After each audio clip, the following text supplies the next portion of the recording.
You are currently the only person in this conference.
Good morning everyone. हम लोग कल mass defect और binding energy पर nucleus, ये तीन चीजें हमने देखी थी एंड में। मैं कल का कुछ जल्दी से रिकॉल कर देता हूँ।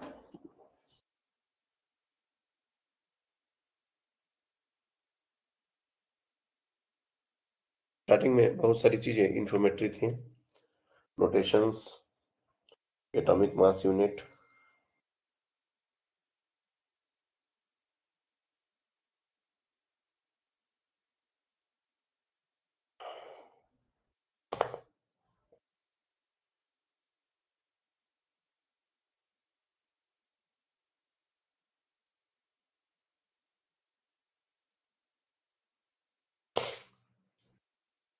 Atomic mass unit, nuclear groups, sorry, isotopes, isobars. इसके अलावा न्यूक्लियर साइज, और न्यूक्लियर साइज जो होता है that is volume is directly proportional to mass number. और यहाँ से एक रिलेशन आता है कि जो रेडियस ऑफ द न्यूक्लियाई होता है किसी भी न्यूक्लियस का, R0 a to the power 1/3, where a is the mass number and R0 is 1.2 into 10 to the power minus 15 metre. और इससे हमारी डेंसिटी ऑफ न्यूक्लियस आती है लगभग 2.3 into 10 to the power 17 kg। और ये किसी भी न्यूक्लियस का डेंसिटी है। इट्स नॉट लाइक कि अलग अलग न्यूक्लियस की डेंसिटी अलग अलग होती है, लगभग सारे न्यूक्लियस की डेंसिटी सेम होती है, कांस्टेंट होती है, that is 2.3 into 10 to the power 17 kg। Mass energy equivalence. Mass energy equivalence हमने आपको बताया था कि कोई भी रिएक्शन अगर होता है तो उसमें मास को पहले और एनर्जी को, ये दोनों को हम लोग अलग अलग कंजर्व करते थे। बट कुछ रिएक्शंस ऐसे हैं, खास करके न्यूक्लियर रिएक्शंस, जिसमें मास कंजर्व नहीं होता। That means there will always be a mass lesser than the reactant. Reactant का जो मास होगा और प्रोडक्ट का जो मास होगा, उसमें रिएक्टेंट का मास ज्यादा होगा, प्रोडक्ट का मास कम होगा। तो always there is a loss of mass. तो बेसिकली वहां पर हम लोग ऐसा नहीं बोल सकते कि मास को हम अलग नहीं कंजर्व कर पाएंगे और एनर्जी को अलग कंजर्व नहीं कर पाएंगे, क्योंकि उसमें huge amount of energy release होती है, huge amount of energy generate होती है। तो एवज में मास के ही जनरेट होती है। Mass is another form of energy. Basically यही बात है। और वो एनर्जी में कितना कन्वर्ट होगा, that is a formula, E is equal to mc square in by Einstein. और इसके अलावा अगर हम डेल्टा एम और एम को एएमयू में कन्वर्ट कर लें, क्योंकि सारे कैलकुलेशन मोस्टली एएमयू में होते हैं, एटॉमिक मास यूनिट, तो उसमें 1 AMU is equivalent to how much energy. तो यहाँ पर हमने 1 AMU is equal to 1.66 × 10⁻27।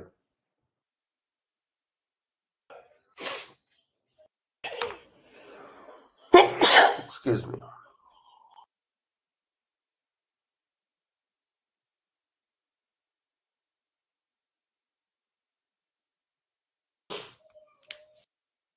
1.66 × 10⁻27 into 3 into 10⁸ ये करेंगे तो हमारा जूल में आ जाएगा। बट इसी को अगर हम लोग 1.6 × 10⁻19 वो इलेक्ट्रॉन वोल्ट में कन्वर्ट करने का जो स्टेप होता है, उससे कन्वर्ट करेंगे तो ये आता है 931.5 इंटू 10⁻6 इलेक्ट्रॉन वोल्ट और 931.5 मेगा इलेक्ट्रॉन वोल्ट। तो ये चीज हमको याद रखनी है कि हम लोग कभी भी E is equal to mc square use करने से बचेंगे, डायरेक्टली ये कन्वर्जन फैक्टर यूज कर लेंगे कि energy is equivalent to this. जैसे यहाँ पर हमने कल एक बाइंडिंग एनर्जी का एग्जांपल दिया था और बाइंडिंग एनर्जी का क्वेश्चन कराया था। बाइंडिंग एनर्जी और क्या होती है, बेसिकली जो न्यूक्लियस अपने इंटायर छोटे से स्पेस में इतने सारे प्रोटॉन्स को बांध के रखता है, न्यूट्रॉन्स को बांध के रखता है, तो उसके लिए जो एनर्जी रिक्वायर्ड होती है उसी को हम लोग बाइंडिंग एनर्जी कहते हैं। अलग अलग तरीके से इसको डिफाइन किया गया है। और बाइंडिंग एनर्जी कैलकुलेट करने का जो तरीका है वो मास डिफेक्ट से आता है। हमने आपको बताया था कि न्यूक्लियस के लिए मास नंबर अलग होता है, एटॉमिक मास अलग होता है, और ऑब्जर्व्ड मास, जो हम लोग मास ऑब्जर्व करेंगे एक्सपेरिमेंट से, वो अलग होता है। और इनके बीच का जो डिफरेंस है, this is the formula we use, z, that is the number of protons into mass of protons plus a minus z number of neutrons into mass of neutrons। तो ये टोटल जो है हमारा, ये हमारा हो गया एक्सपेक्टेड मास। ये हमारा इतना मास होना चाहिए था, बट जो हमारा एटॉमिक मास जो हम लोग एक्सपेरिमेंट से निकालते हैं, उसमें से अगर इलेक्ट्रॉन के मास को माइनस कर दिया जाए, क्योंकि ये मोस्टली न्यूक्लियस का ही डिफरेंस है, अगर हम चाहे तो यहाँ पर z टाइम्स एम ऐड कर देंगे और ये z टाइम्स एम माइनस हो जाएगा, तो अपने आप वो कैंसिल आउट हो जाएगा। द पॉइंट इज कि इनका जो डिफरेंस होगा, if you find it the difference between this two, इसी को बोलते हैं हम लोग मास डिफेक्ट। और यही मास का जो अंतर है, बेसिकली हम लोग ऐसा मानते हैं कि that converts into energy and that is called binding energy. So delta M into C square यहाँ पर यूज करके हम बाइंडिंग एनर्जी निकाल लेंगे। और एक और टर्म है जिसकी आज हम लोग चर्चा करने वाले हैं, बाइंडिंग एनर्जी पर न्यूक्लियॉन्स। ऐसा देखा गया है कि जैसे जैसे न्यूक्लियस की साइज बढ़ेगी, न्यूक्लियॉन्स का नंबर बढ़ेगा, तो बाइंडिंग एनर्जी जो है वो इंक्रीज करता है। बट स्टेबिलिटी के लिए बाइंडिंग एनर्जी इंटायरली, मतलब रियल पिक्चर नहीं बताता।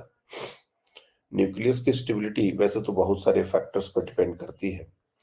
जैसे एटम की स्टेबिलिटी बहुत सारे फैक्टर्स पर डिपेंड करती है कि कोई भी एटम स्टेबल है या नहीं है, तो मतलब उसके इलेक्ट्रॉन जो है वो 2, 8, 18, 32 ऐसे इस तरह के नंबर्स उनके होने चाहिए।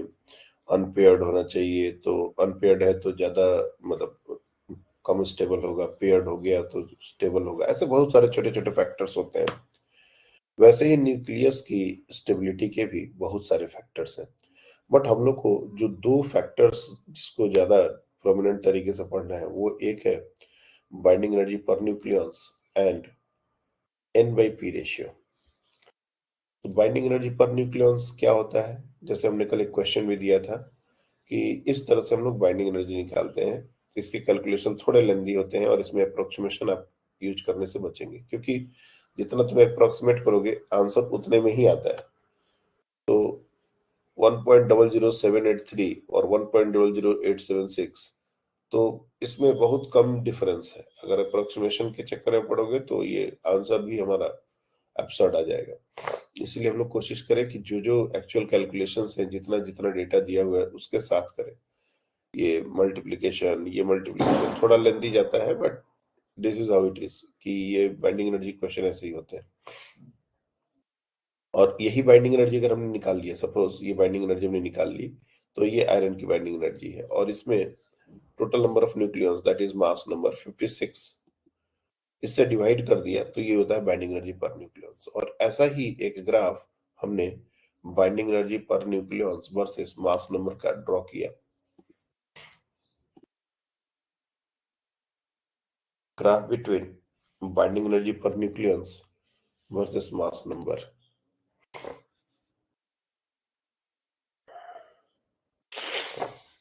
एक मिनट को थोड़ा सा स्क्रीन एडजस्ट करने दो।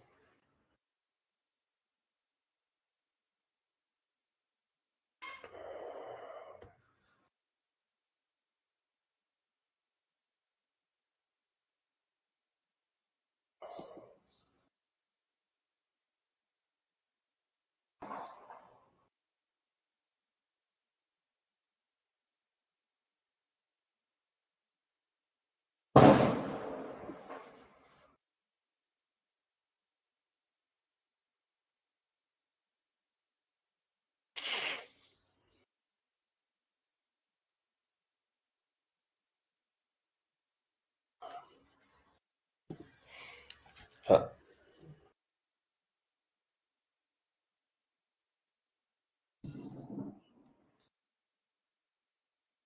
बाइंडिंग एनर्जी पर न्यूक्लियॉन्स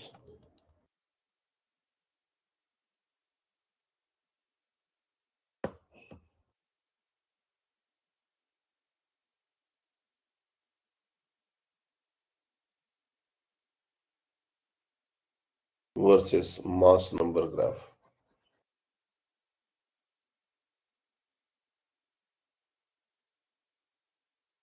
ये हम लोग ड्रॉ करने वाले हैं न्यूक्लियर स्टेबिलिटी के लिए।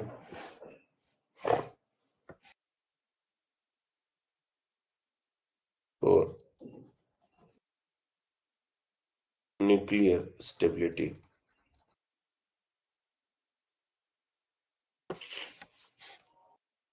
ये जो ग्राफ आता है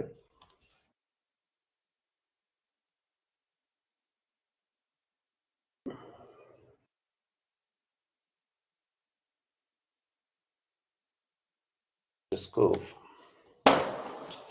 टू द स्केल तो नहीं बना पाएंगे, लेकिन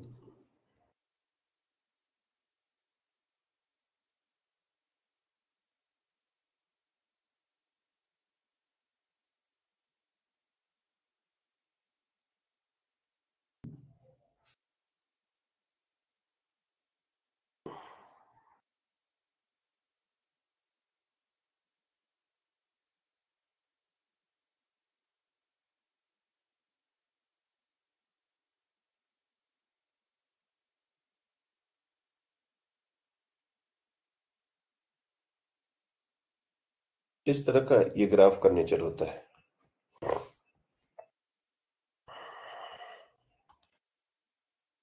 ये जो सबसे ऊपर जो वैल्यू होती है वो होती है, ये हमारा वाई एक्सिस में है binding energy per nucleons. This is binding energy per nucleons and this is mass number.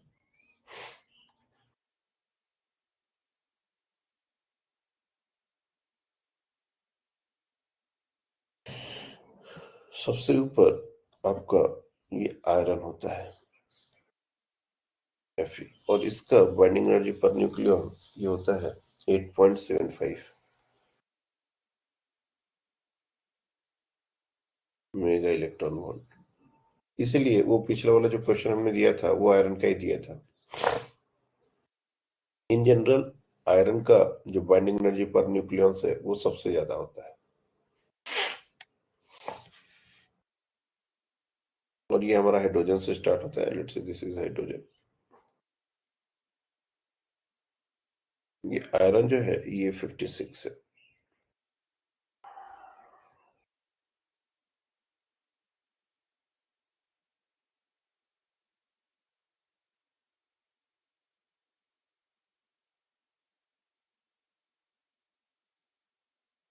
तो मास नंबर 30 समवेयर हियर।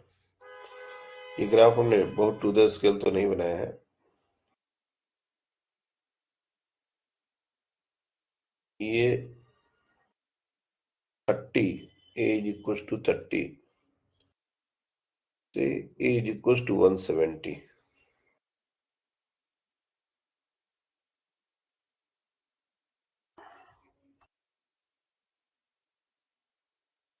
इनके बीच के जो जो भी हमारे पास न्यूक्लियाई हैं वो लगभग उनकी बाइंडिंग एनर्जी पर न्यूक्लियस काफी ज्यादा होती है। इसलिए इस जोन के जो भी न्यूक्लियस होते हैं वो रिलेटिवली स्टेबल होते हैं।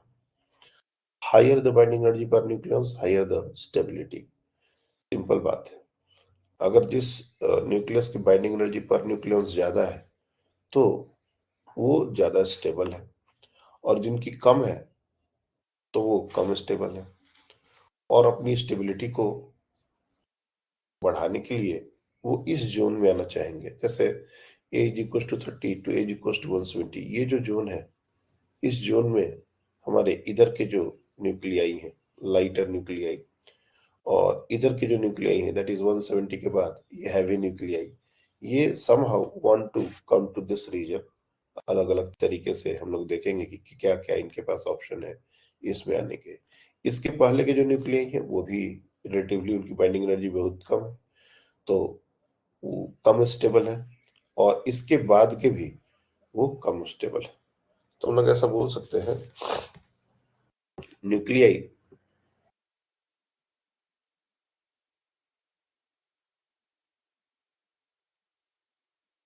having mass number lesser than 30 and greater than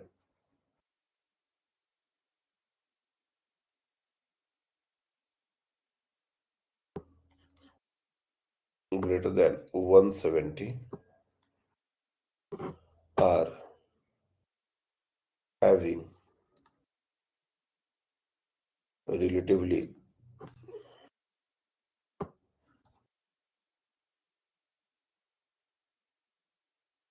less binding energy per nucleons.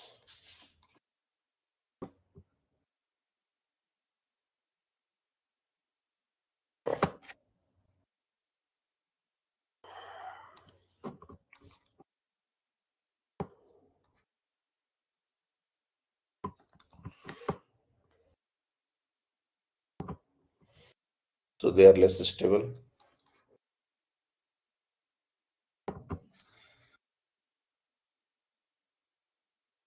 यहाँ पर एक बात मैं बताना चाहूंगा, देखो जितने भी बुक्स देखोगे वहां पर आयरन को ही सबसे ज्यादा स्टेबल माना गया है। ठीक है, और आप लोग के लेवल पर जितने भी क्वेश्चन आएंगे अगर स्टेबिलिटी की बात की जाए तो बिना किसी अ, सोच के आयरन को ही आंसर करना है। लेकिन मतलब एक बार एक क्वेश्चन आया था, और जब भी मैं ये टॉपिक पढ़ाता हूँ तो मेरे को क्वेश्चन याद आता है। जेई में एक बच्चे का क्वेश्चन था कि which one of the following has maximum binding energy, उसमें आयरन भी था और कोबाल्ट भी था। तो हमने आयरन बताया था, उसने आयरन मार्क किया, लेकिन वो आंसर रॉन्ग हो गया। तो फिर हम लोग को बहुत कंट्रोवर्सी हुई कि ये कैसे हो सकता है। फिर हम लोग ने चेक किया, तो एक कोबाल्ट का एक आइसोटोप होता है। कोबाल्ट का जो बाइंडिंग एनर्जी है वो उसका ज्यादा नहीं होता, लेकिन कोबाल्ट का एक आइसोटोप है जिसकी बाइंडिंग एनर्जी आयरन से भी ज्यादा होती है। तो जनरली ग्राफ में उसको कभी शो नहीं करते क्योंकि वो एक आइसोटोप है। मतलब ओरिजिनली कोबाल्ट का बाइंडिंग एनर्जी पर न्यूक्लियस आयरन से कम होता है, लेकिन कोबाल्ट के एक आइसोटोप है जिसकी बाइंडिंग एनर्जी आयरन से ज्यादा होती है। तो उस समय तो ठीक है, बात हो गया। लेकिन उसके बाद हमने वैसा क्वेश्चन कभी नहीं देखा। और अगर मान लेते हैं कि कभी भी इस तरह का क्वेश्चन आता है, ऑप्शंस में हमारा कोबाल्ट रहे और आयरन रहे, तो ये थोड़ा सा कंट्रोवर्सी क्रिएट करेगा, क्योंकि कोबाल्ट है तो फिर कोबाल्ट का एक आइसोटोप का उससे ज्यादा होता है, ऐसा तो हमने पढ़ा है, देखा है। लेकिन डायग्राम में कभी भी आयरन को ही शो करते हैं। तो होप कि अगर मान लो आयरन दिया हुआ हो तो कोबाल्ट दे ही ना, नहीं तो कोबाल्ट दे दिया हो तो फिर अपने को थोड़ा सा ये कंट्रोवर्शियल बात हो जाएगा।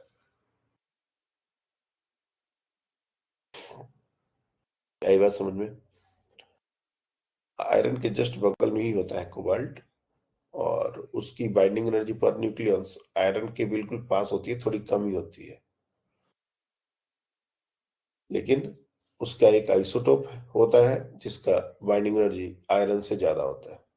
और चूंकि एग्जाम में आया हुआ क्वेश्चन है, एआईटीएस में ही शायद आया था कभी, तो इसलिए ये चीज मेरे को एकदम दिमाग में याद रहती है। जब भी मैं ये टॉपिक बताता हूँ तो ये चीज मेरे को क्वेश्चन याद आ जाता है। याद रखना, यहाँ पर मैं लिख देता हूँ, N isotope of, in general, पूरा स्टेटमेंट ही लिख देता हूँ। In general,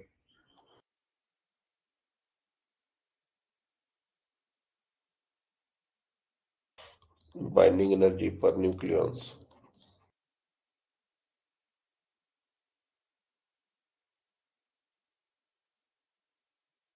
is maximum for iron,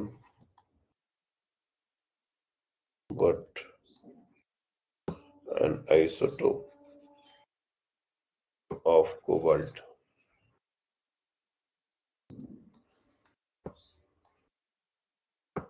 has slightly greater value than iron। ये हम नहीं बताना चाहते हैं। बहुत बार क्या होता है कि बच्चे इसमें कंफ्यूज होते हैं, फिर क्वेश्चन बोलते हैं सर आयरन करेंगे कि कोबाल्ट करेंगे। देखो, बहुत बार क्वेश्चन का सेंस समझना होता है। ठीक है, अगर आइसोटोप ऑफ कोबाल्ट बोल दिया तब तो बोल, तुमको यही स्टेटमेंट जो हमने लिखा है वही पूछ रहा है, तो तुमको तो वही मार्क करना पड़ेगा। और आयरन दे दिया और कोबाल्ट दे दिया तो थोड़ा कंट्रोवर्सी है। मतलब अब वो कोबाल्ट में क्या बोलना चाह रहा है। नहीं तो मुझे जो लगता है कि अगर कुछ नहीं बोला, सिंपली कोबाल्ट दे दिया, तो मेरे हिसाब से भी आयरन ही मार्क करना चाहिए। कोबाल्ट उसने मार्क कर दे दिया था, एन आइसोटोप ऑफ कोबाल्ट ऐसा बोले तब फिर हमको लगता है कि वो आइसोटोप ऑफ कोबाल्ट वाला आंसर होना चाहिए। लेकिन अगर कोबाल्ट बोला है तो आयरन ही होना चाहिए, क्योंकि हम इन जनरल सारे एलिमेंट्स को आइसोटोप से तो नहीं देख रहे हैं, जनरल देख रहे हैं। तो क्वेश्चन जब आएगा, अगर ऐसा कंट्रोवर्सी होता है, तो तुम लोग डिसाइड करो कि आंसर क्या होना चाहिए। ये हमने तुम पर छोड़ दिया। वैसे कोशिश करेंगे कि वो लोग ऐसा आंसर ना करें, मतलब ऐसा ऑप्शन ना दें कि जहां पर कंट्रोवर्सी हो, क्योंकि ग्राफ जितने भी देखोगे उसमें आयरन का ही सबसे ज्यादा होता है। बाइंडिंग एनर्जी पर nucleus, this is one of the factor of nuclear stability. ऐसा नहीं है कि सारी न्यूक्लियस की स्टेबिलिटी को हम इसी फैक्टर पर, मतलब अगर कोई इसके अंदर नहीं है तो स्टेबल नहीं है, और जो इसके बाहर है वो अनस्टेबल है, यही बात हमेशा की ट्रू है।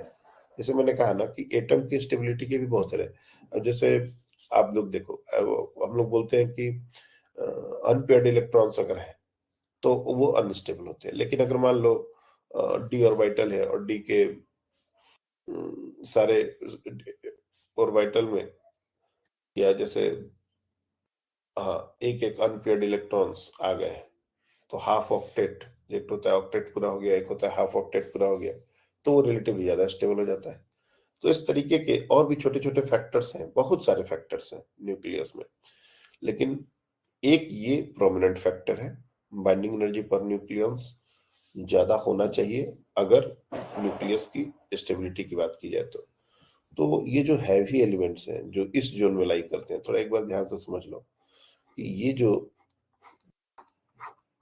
न्यूक्लियाई हैं, इसके बाद इनके पास क्या ऑप्शन है इस ज़ोन में जाने के लिए? तो बेसिकली ये टूटेंगे।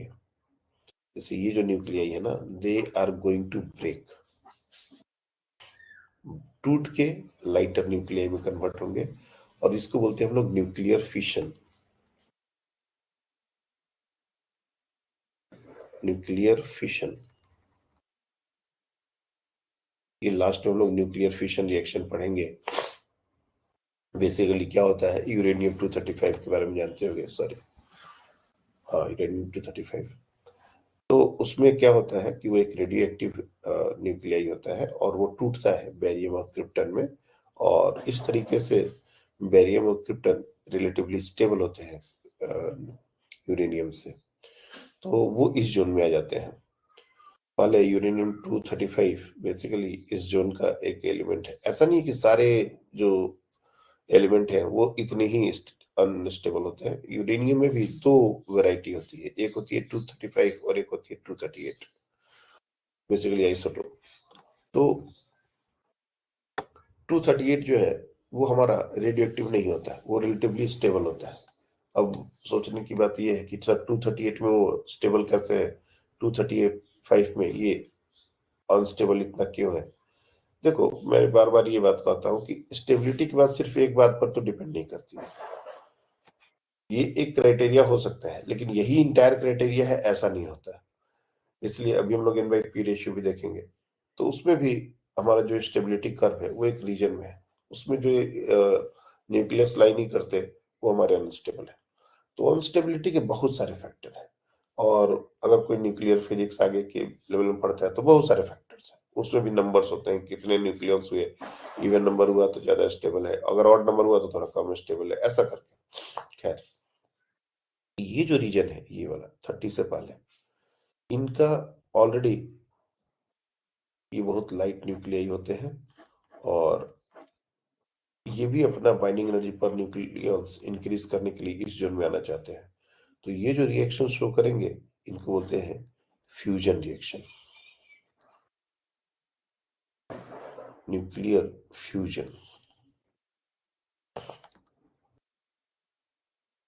इसमें क्या होता है, न्यूक्लियर कंबाइन होते हैं, न्यूक्लियर जो है वो कंबाइन होके हाई हैवी न्यूक्लियाई बनाते हैं, जैसे हाइड्रोजन मिलके हीलियम बनाता है, उस टाइप का रिएक्शन। तो हाइड्रोजन के कंपेरेबल में हीलियम एकदम बिल्कुल यहाँ पर है। तो अच्छा, एकदम से बाइंडिंग एनर्जी पर न्यूक्लियस बढ़ती है, फिर लिथियम का थोड़ा कम है, मैंने ग्राफ में थोड़ा कम नीचे दिखाया, बैटरी से थोड़ा और ज्यादा नीचे होता है। इस तरीके से बाइंडिंग एनर्जी जो है वो आपकी कम ज्यादा ऐसी होती है। तो इस रीजन के जो न्यूक्लियाई हैं वो फ्यूजन रिएक्शन शो करेंगे, और इस रीजन के न्यूक्लियर फिशन रिएक्शन शो करेंगे। Will come to that point later. दूसरा है nuclear N/P ratio. Nuclear stability में दूसरा जो है वो है N/P रेशियो।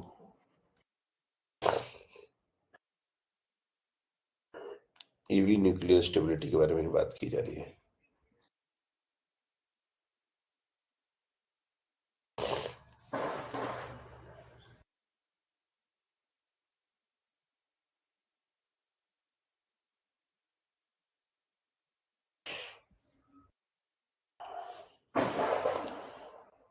ये भी एक्सपेरिमेंटल ग्राफ है, ऐसा नहीं है कि इसका कोई इक्वेशन है हमारे पास। एक्सपेरिमेंट करके और सारे न्यूक्लियस को उनके N/P रेशियो के अकॉर्डिंग मार्क किया गया। ये है number of neutrons, capital N।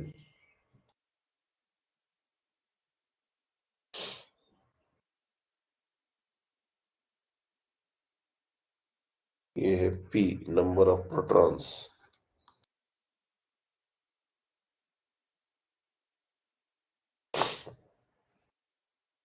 Initially तुम देखोगे लाइटर न्यूक्लियाई में प्रोटॉन और न्यूट्रॉन का नंबर लगभग सेम होते हैं। तो स्टार्टिंग में जो ग्राफ होता है वो बहुत हद तक N is equal to P, मतलब बिल्कुल 45 डिग्री की लाइन।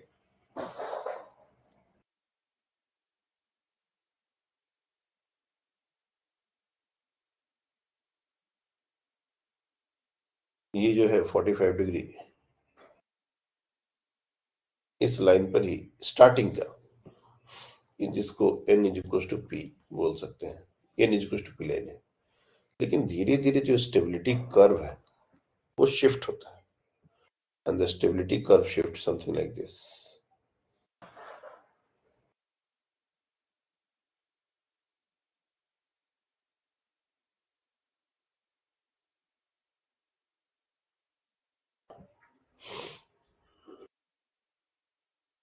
इसको बोलते हैं स्टेबिलिटी जोन।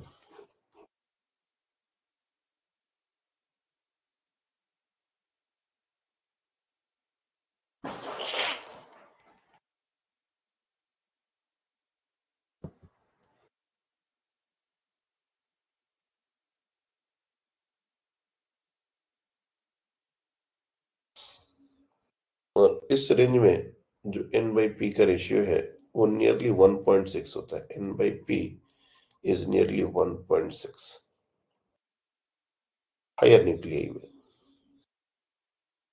अब जो न्यूक्लियाई इस रीजन में है या फिर इसके नीचे इस रीजन में है, कहीं पर भी एन बाई पी के लाइन के नीचे नहीं बोल रहा, मैं इस जोन के बाहर राइट साइड और लेफ्ट साइड की बात कर रहा हूँ। ये हमारा स्टेबिलिटी जोन है। स्टार्टिंग में ये बिल्कुल उसी लाइन पर रहता है और धीरे धीरे ये ग्राफ थोड़ा सा और अच्छा हो सकता था। ये थोड़ा और इसको पास लेके ऐसे जाना पड़ेगा। ये थोड़ा हमने यहाँ वाइड कर दिया है। एक मिनट मैं इसको देखता हूँ।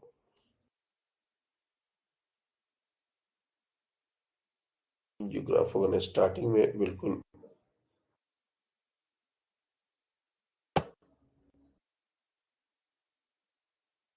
ऐसे जाना चाहिए, ठीक है ना।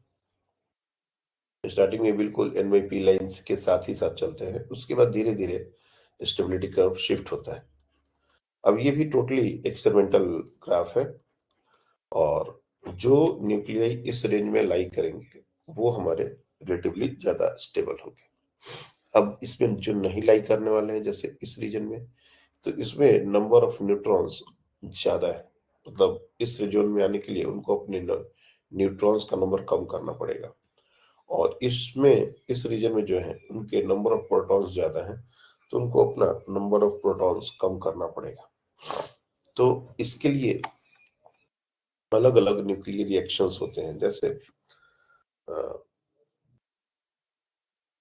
इस रीजन में जो न्यूक्लियाई होंगे वो हमारा बीटा माइनस, बीटा डीके करके दो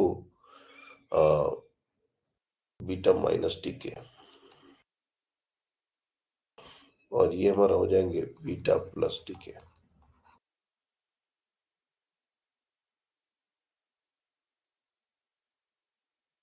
तो अल्फा डीके भी हमारा होता है, लेकिन अगर कोई न्यूक्लियाई स्पेशली इस रीजन में लाई कर रहा है तो वो बीटा माइनस डीके, क्या है beta minus decay will set, beta minus decay से उसका अपने न्यूट्रॉन के नंबर को कम कर सकता है और वो इस जोन में आ सकता है। सिमिलरली कोई अगर न्यूक्लियाई है वो उसमें प्रोटॉन का नंबर रिलेटिवली ज्यादा है, मतलब 1.6 ये जो स्टेबिलिटी जोन है, और वैसे तो प्रोटॉन का नंबर कभी भी न्यूट्रॉन से ज्यादा नहीं होता, ठीक है। लेकिन अगर मान लो उस स्टेबिलिटी जोन में नहीं रहा तो उसको बीटा प्लस डीके शो करना पड़ेगा, और तब जाके वो उस रीजन में आ सकता है।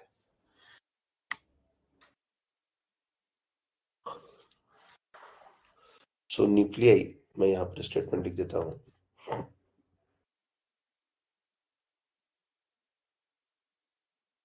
Nuclei lying in stability zone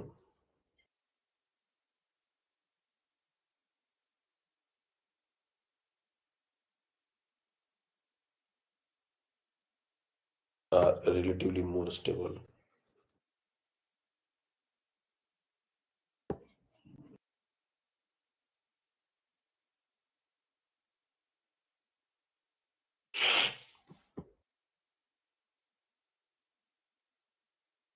Other nuclei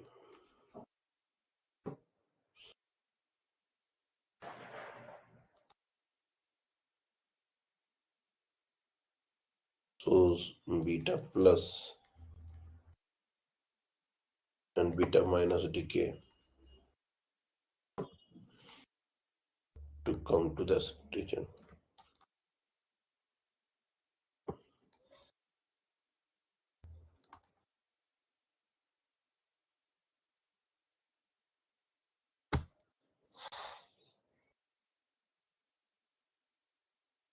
nucleus stability में अब हम बात करेंगे कि न्यूक्लियस के अंदर जो भी न्यूक्लियॉन्स होते हैं उनके बीच क्या क्या फोर्स लगता है और वो फोर्स की प्रॉपर्टी क्या है और उसके फोर्स के बेसिस पर हम लोग न्यूक्लियस की स्टेबिलिटी को समझने की कोशिश करेंगे। देखो, एक इम्पॉर्टेंट बात यहाँ पर यह है कि हमने फंडामेंटल फोर्सेस पढ़ा है। There are four fundamental forces. दो फोर्सेस के बारे में हमने बहुत डिटेल स्टडी की है। एक तो है इलेक्ट्रोमैग्नेटिक फोर्स, एक है ग्रेविटेशनल फोर्स। और दो फोर्स हमारे रखे थे जिसमें एक था स्ट्रॉन्ग न्यूक्लियर फोर्स और दूसरा है weak nuclear force. Now we are going to discuss about strong nuclear force. लेकिन मैं कुछ डिस्क्लेमर पहले ही दे देना चाहता हूँ कि ग्रेविटेशनल फोर्स और इलेक्ट्रोस्टैटिक फोर्स की तरह स्ट्रॉन्ग न्यूक्लियर फोर्स का हमारे पास कोई फॉर्मूला नहीं है। लाइक दो प्रोटॉन आपस में कितना फोर्स लगाते हैं, न्यूक्लियर फोर्स, ये हम कैलकुलेट नहीं कर पाएंगे। बस इसकी प्रॉपर्टीज हैं जो हमको ध्यान में रखने हैं और उस फोर्स की प्रॉपर्टी के बेसिस पर न्यूक्लियस की स्टेबिलिटी क्या हो सकती है, कैसे घटती है, कैसे बढ़ती है, इसके बारे में हम प्रिडिक्ट कर सकते हैं। लेकिन what is exactly the nuclear force और उसका वैल्यू क्या होगा, उसका डायरेक्शन क्या होगा, ये सारी चीजें हम लोग उतना अच्छे से नहीं भी एक्सप्लेन कर सकते। फिर इसके बारे में एक जापानी साइंटिस्ट यूकावे की भी थ्योरी है जिसको बोलते हैं फाइव मेसन थ्योरी, उसको भी देखेंगे कि कैसे न्यूक्लियॉन्स ये आपस में बंधे रहते हैं, इनके बीच में जो न्यूक्लियर फोर्सेस लगते हैं उसको एक एनालॉजी से उन्होंने एक्सप्लेन किया था। एक्चुअल थिंग तो हमको नहीं पता, एक्चुअल थिंग हम लोग के लेवल पर उतना डिटेल्स पढ़ना भी नहीं है, लेकिन एक एनालॉजी है उससे हम इसको एक्सप्लेन करेंगे। सो न्यूक्लियर फोर्सेस, ऐसे लिख लो, फोर्सेस इनसाइड न्यूक्लियस।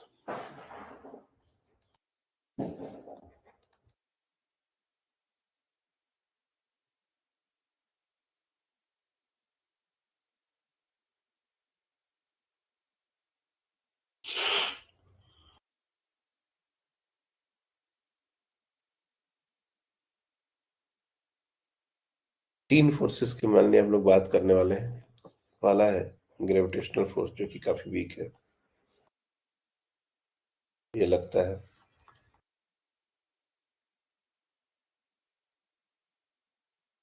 दूसरा है इलेक्ट्रोस्टैटिक फोर्स,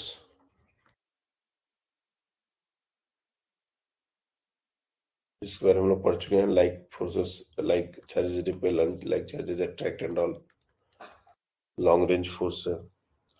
और ये strong nuclear force.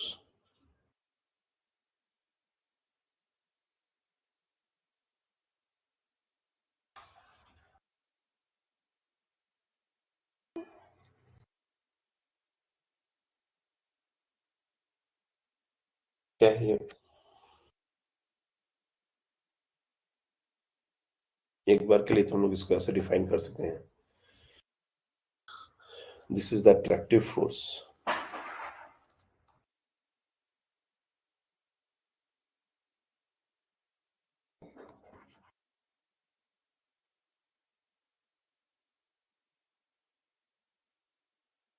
which holds the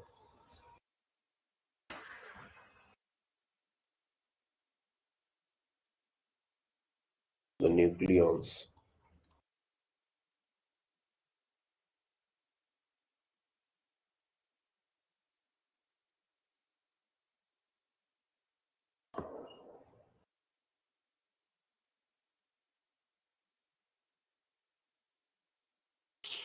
Together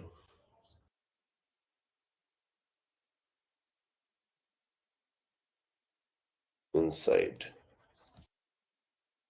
the nucleus.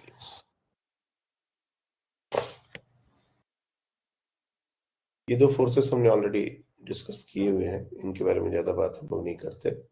याद रखना कि इलेक्ट्रोस्टैटिक फोर्स जो है वो लॉन्ग रेंज फोर्स होता है। चार्ज कितनी भी दूर दो पॉइंट पर है, फोर्स तो लगेगा ही।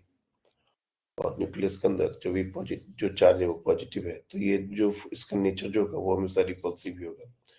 ग्रेविटेशनल फोर्स, इसका डिपेंडेंसी मास का है। अगर मास है तो ये लगेगा, लेकिन चूंकि मास इतने कम है कि ये फोर्स लगता तो है, बट अट्रैक्टिव नेचर का ही बहुत कम है। अब ये जो स्ट्रॉन्ग न्यूक्लियर फोर्स है, इनकी प्रॉपर्टीज क्या है और इसको न्यूक्लियर स्टेबिलिटी से कैसे रिलेट करेंगे, वो एक बार देख लो। सो प्रॉपर्टीज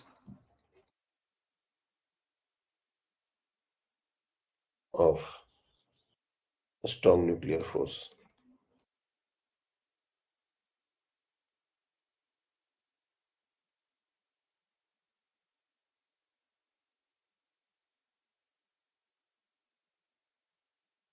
सबसे पहला तो it is a short range force.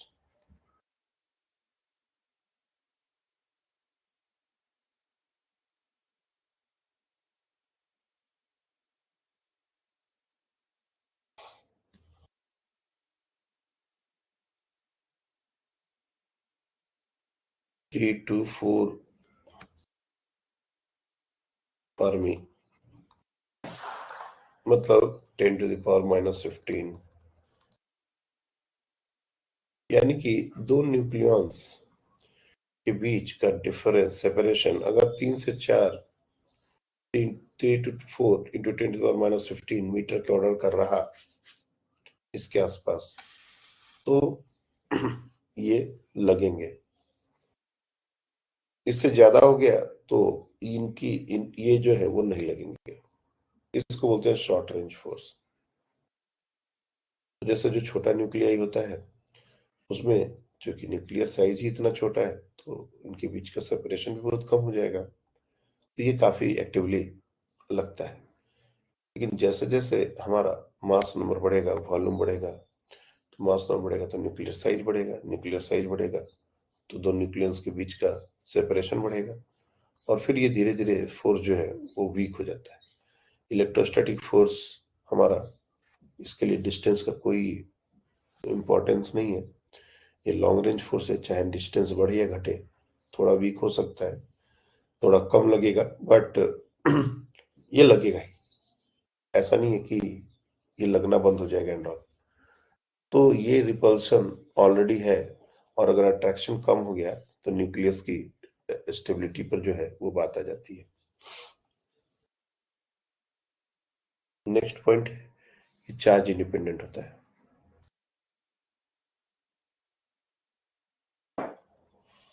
It is charge independent.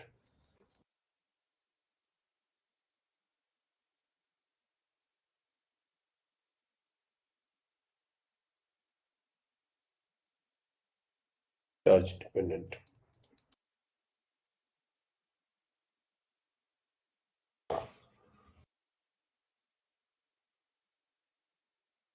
It is a non-contact force.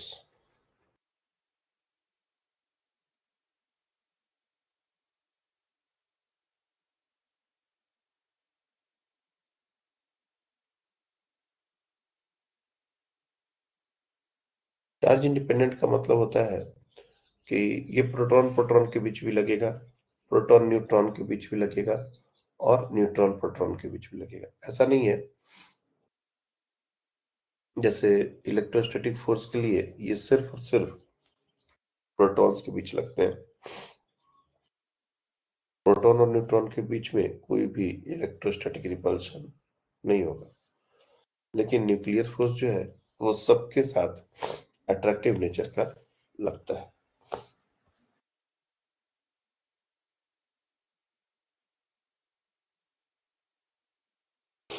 It is spin dependent. एक और पॉइंट है,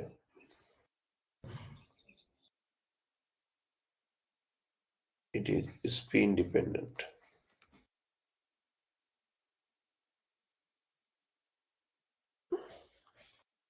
क्या मतलब होता है इसका?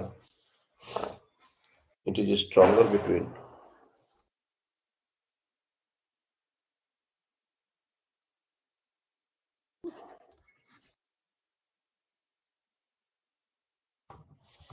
Nucleons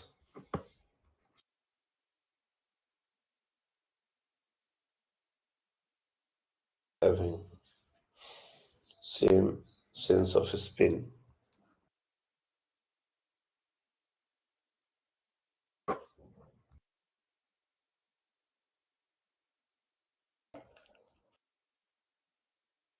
than between the nucleons.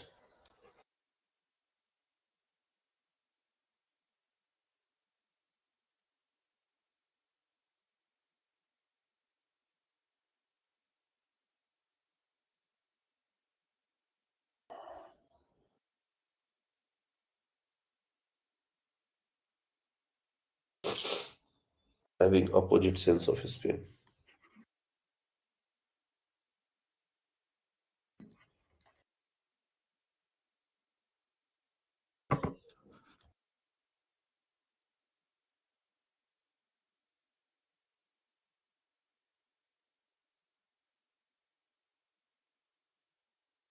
देखो, इन जनरल जो है nuclear force stable, sorry, attractive nature का होता है, लेकिन आपने पहले भी देखा है कि अगर हम लोग पास लाते हैं, डिस्टेंस को बहुत ज्यादा क्लोज करने लगते हैं, तो फोर्स रिपल्सिव नेचर शो करने लगता है। जैसे दो एटम आपस में अट्रैक्टिव है, लेकिन अगर सेपरेशन एक लिमिट से कम कर दिया जाए तो उनके बीच में रिपल्शन ज्यादा होने लगता है। सिमिलर बात आपका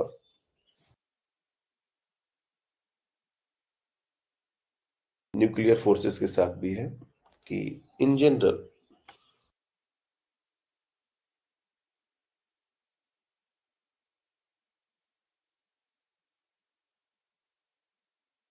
strong nuclear force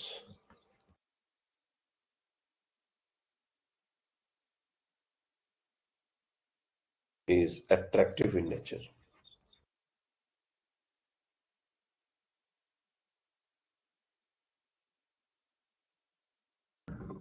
For a distance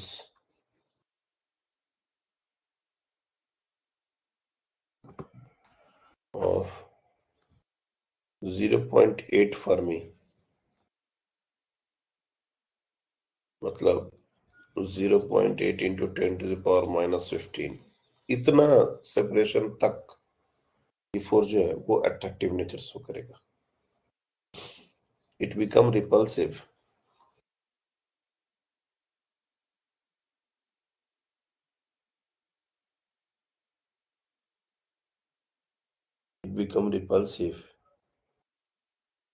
in nature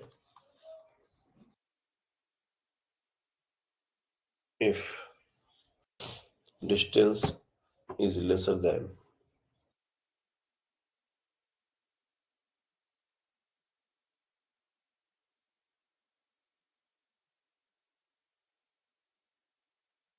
0.8 Fermi।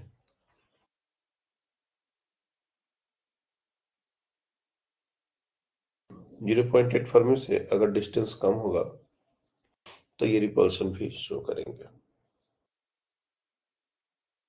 इसी सिलसिले में एक साइंटिस्ट है जिनकी थ्योरी बहुत फेमस हुई और उसको हम लोग एक्सेप्ट करते हैं, जिसको बोलते हैं युकावा मेजॉन थ्योरी। जापान के एक साइंटिस्ट थे जिन्होंने ये थ्योरी दी थी, जिसको बोलते हैं Yukawa मेजॉन theory.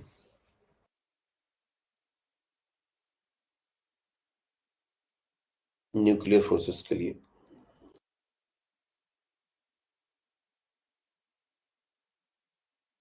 Yukawa मेजॉन theory.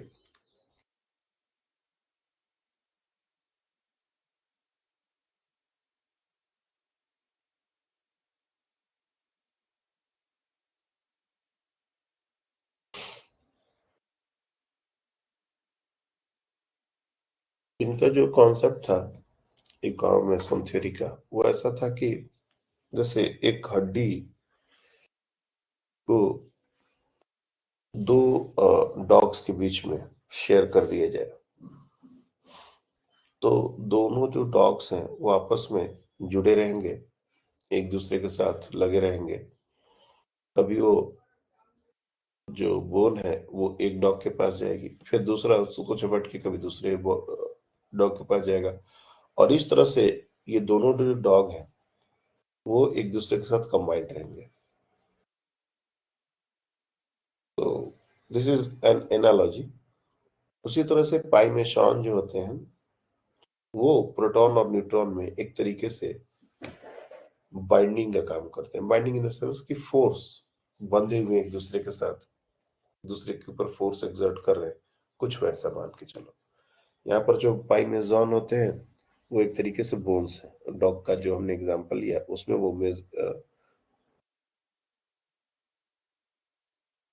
Bones है। तो एक जो बोन है वो दो डॉग्स को बांधे हुए रख रहा है पूरे टाइम। एक डॉग से दूसरे डॉग पर जाएगा, दूसरे डॉग से पहले डॉग पर आएगा, और दोनों हमेशा लड़ते रहेंगे उसके लिए। तो यहाँ पर वो, उसको लोग बोलते हैं पाइमेशन थ्योरी। क्या है ये, देखो एक बार। ही सजेस्टेड दैट, मैं एक बार स्टेटमेंट लिख देता हूँ।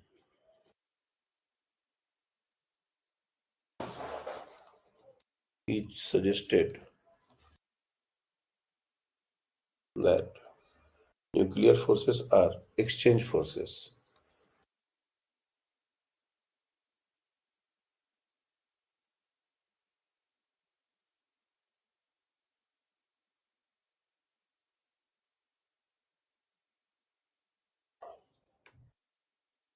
which produced by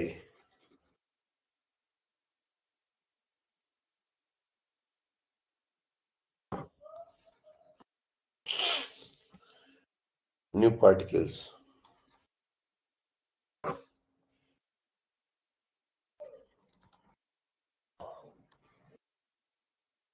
called pi meson.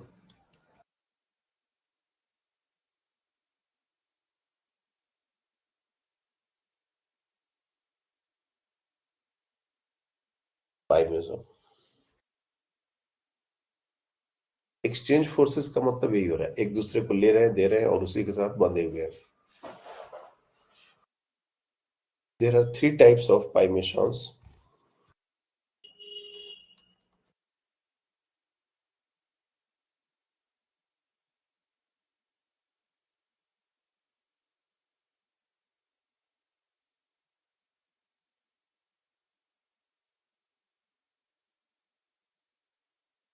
एक को बोलते हैं हम लोग पाई प्लस, एक को हम लोग बोलते हैं पाई माइनस, और एक है पाई न्यूट्रल। अब ये कैसे एक्सचेंज फोर्सेस की तरह बिहेव करते हैं, इसका एक दो एग्जांपल और एक बेसिक एग्जांपल सोचो। जैसे मान लो पाई प्लस मेसॉन है, ठीक है। तो ये पाई प्लस मेसॉन एक तरीके से न्यूट्रॉन और प्रोटॉन के बीच लगता है। जैसे मान लो हमारे पास एक न्यूट्रॉन है और एक प्रोटॉन है। तो जब एक पाई प्लस मेसॉन प्रोटॉन से न्यूट्रॉन पर जाएगा, तो बेसिकली क्या होगा कि ये प्रोटॉन न्यूट्रॉन में कन्वर्ट हो जाएगा और ये न्यूट्रॉन प्रोटॉन में कन्वर्ट हो जाएगा। This is going to convert in neutron, this is going to be in proton, और ये फिर इस तरह से ये एक्सचेंज होता रहता है और ये दोनों आपस में बंधे रहते हैं। सिमिलरली अगर पाई माइनस की बात की जाए, तो जैसे अगर एक न्यूट्रॉन से एक पाई माइनस जाएगा, जैसे हमारे पास एक न्यूट्रॉन है, इससे पाई माइनस अगर किसी प्रोटॉन पर जाता है, तो ये हमारा प्रोटॉन में कन्वर्ट हो जाएगा, इस पर प्लस चार्ज आ जाएगा, और ये हमारा जिसे प्लस चार्ज था ऑलरेडी वो न्यूट्रल हो जाएगा और ये न्यूट्रॉन में कन्वर्ट हो जाएगा। This will converted into neutron. तो इस तरीके से ये चलता रहता है। और ये पाई जीरो ये पाई जीरो का क्या मतलब है? अगर दो प्रोटॉन के बीच में फोर्स लगना हो तो यहाँ पर पाई जीरो न्यूट्रॉन का शिफ्ट होता है। दो न्यूट्रॉन के बीच में अगर फोर्स लगना हो तो यहाँ पर पाई न्यूट्रल का शिफ्ट होता है। एक से दूसरे पर शिफ्ट होते रहेंगे और ये फोर्स एक्सचेंज फोर्सेस की तरह इनके बीच लगता रहेगा। तो इसको एक मतलब मैं ये सारा एक्सप्लेनेशन नहीं लिख रहा, एक लिख दे रहा हूँ ताकि तुम लोग को एज ए रेफरेंस याद रहे। When a pi plus mason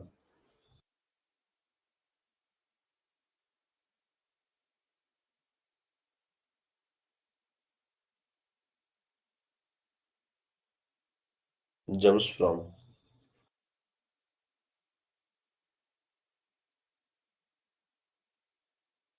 proton to neutron,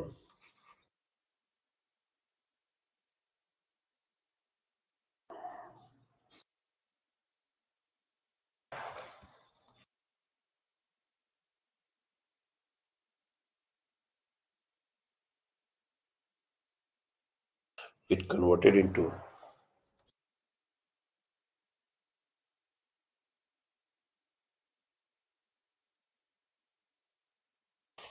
neutron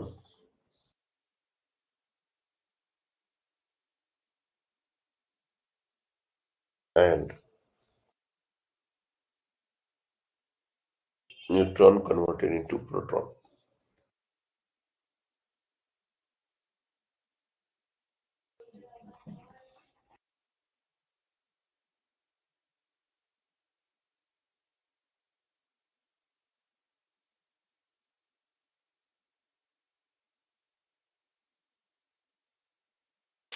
और इस तरह से ये प्रोसेस चलता रहता है। हमने सिर्फ पाई प्लस के बारे में लिखा है। सिमिलरली आप स्टेटमेंट पाई माइनस के लिए भी बता सकते हो, पाई जीरो का भी एक्सप्लेनेशन दे सकते हो। हमने यहाँ पर ये जो एग्जाम्पल डायग्राम बना के बताया है, यू कैन टेक दिस। तो वैसा ही होगा कि पाई माइनस अगर न्यूट्रॉन से जंप करे तो न्यूट्रॉन प्रोटॉन में कन्वर्ट हो जाता है, प्रोटॉन न्यूट्रॉन में कन्वर्ट हो जाता है। और इस तरह से ये एक्सचेंज फोर्सेस के कारण ये जो न्यूक्लियन से ये आपस में बंधे रहते हैं। लेकिन जैसा मैंने बताया कि स्ट्रॉन्ग न्यूक्लियर फोर्स एक शॉर्ट रेंज फोर्स है और न्यूक्लियर साइज जब बढ़ेगी तो इसका जो इफेक्ट है वो कम हो जाएगा और उसके बाद रिपल्शन ज्यादा ओवर पावर होने लगेगा और जिसके कारण न्यूक्लियस की स्टेबिलिटी कम होने लगेगी। इसलिए ज्यादातर हैवी न्यूक्लियाई जो होते हैं वो कम स्टेबल होते हैं, लाइटर न्यूक्लियाई ज्यादा स्टेबल होते हैं। तो स्टेबिलिटी का अलग अलग फैक्टर है, 3 फैक्टर लगभग हमने डिस्कस कर दिए। ठीक है, अब कोई भी न्यूक्लियर रिएक्शन होता है, जैसे अब हमको पता चल गया कि न्यूक्लियस स्टेबल नहीं है, तो वो डिफरेंट टाइप्स ऑफ डिके और different types of particles release करता है और उसको बोलते हैं हम लोग न्यूक्लियर रिएक्शंस। तो कोई भी न्यूक्लियर रिएक्शंस में हम लोग कितनी एनर्जी रिलीज होती है उसको हम लोग क्यू वैल्यू से डिनोट करते हैं। और ये क्यू वैल्यू से बहुत सारे क्वेश्चंस तुम लोग के अब आ सकते हैं, याद रखना।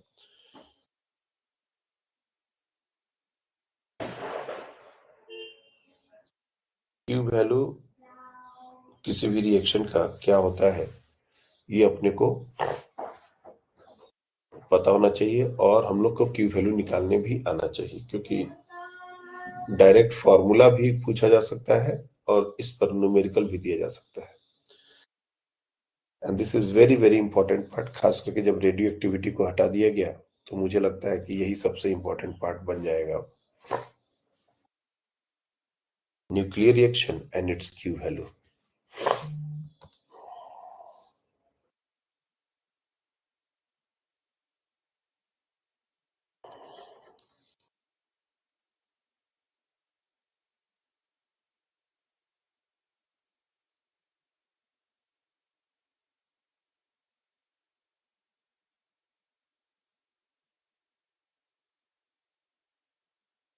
Nuclear reaction and it's Q value.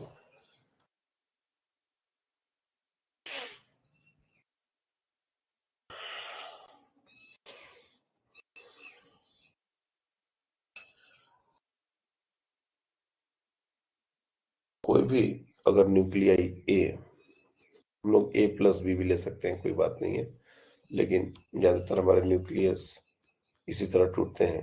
A is going to break into B and C, और कोई भी ऐसा एक रिएक्शन है, A is converted into B and C, इसके साथ एक एनर्जी रिलीज होती है जिसको हम लोग बोलते हैं Q value. Basically this is nothing but energy जो भी उस रिएक्शंस में रिलीज हो रही है।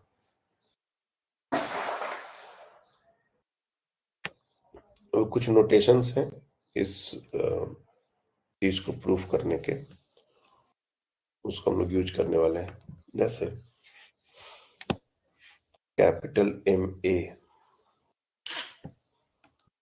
ये सारे नोटेशंस भी अच्छे से ध्यान में रखना। This is the rest mass of nucleus of A.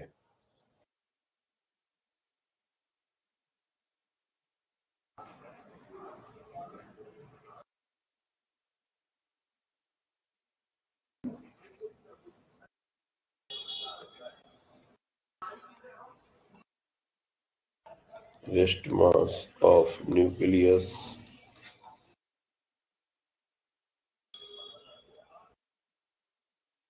rest mass of nucleus ए हमारा एक तरीके से न्यूक्लियाई का सिंबल समझ लो। कोई भी न्यूक्लियस का एक सिंबल, जैसे मान लो सोडियम, तो सोडियम का एक सिंबल हम यूज करेंगे इस तरीके से। ए बी सी है, ये उसके नाम है बेसिकली न्यूक्लियस के। एम ए उसके रेस्ट मास है न्यूक्लियस का। एम ए जो है वो एटॉमिक मास से अलग है। M A rest mass of nucleus है, तो जो हमारा एटॉमिक मास होगा उसमें से हम इलेक्ट्रॉन के मास को माइनस करेंगे, तब ये आने वाला है। ये आगे कैलकुलेशंस में ये चीज दिखेगी। Energy released in this reaction, जैसे हमने कहा था कि कोई भी इस तरह का रिएक्शन अगर होता है तो रिएक्टेंट का मास और प्रोडक्ट का मास में रिएक्टेंट का मास ज्यादा होता है और प्रोडक्ट के मास कम होते हैं।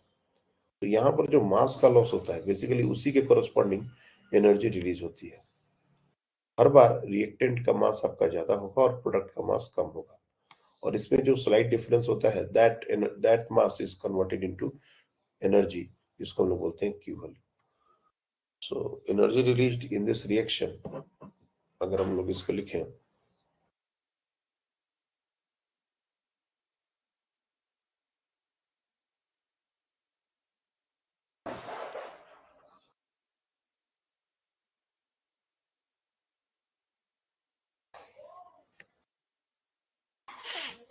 that can be simply mass of reactant minus mass of product.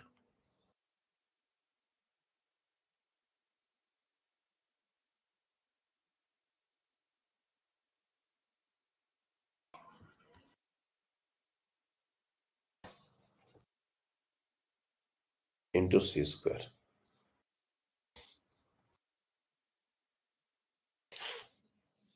ये हमारा Q वैल्यू का एक तरीके से डेफिनेशन हो गया।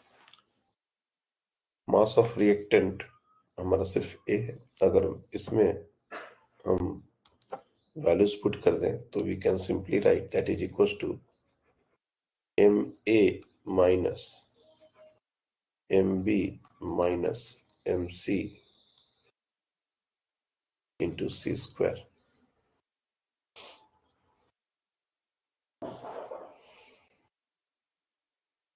Can also be written as MAC square minus MBC square minus MCC square, and this is our going to be Q value. लेकिन ऐसा नहीं है कि हर बार हमको न्यूक्लियस का मास दिया जाएगा। बहुत बार क्या होता है, हमको एटॉमिक मास दिए जाते हैं।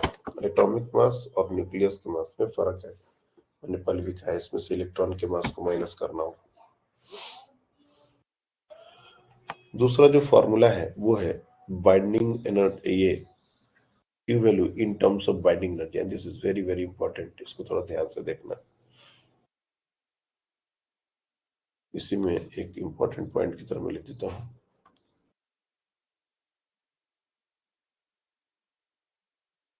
Q value in terms of binding energy.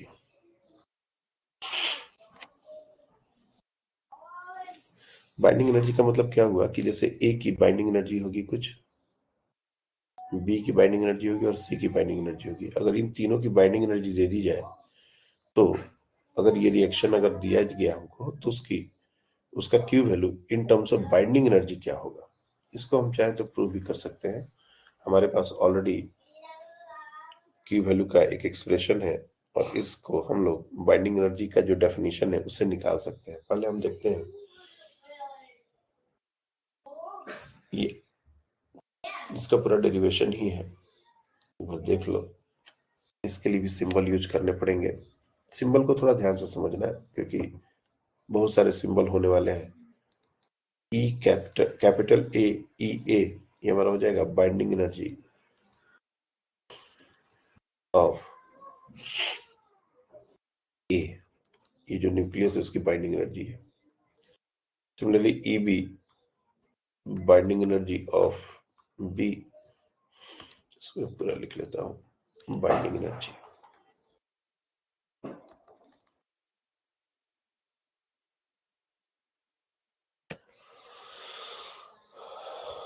Similarly, EC is equals to binding energy of C. अब कुछ देर के लिए आप लोग ई ए को याद करिए.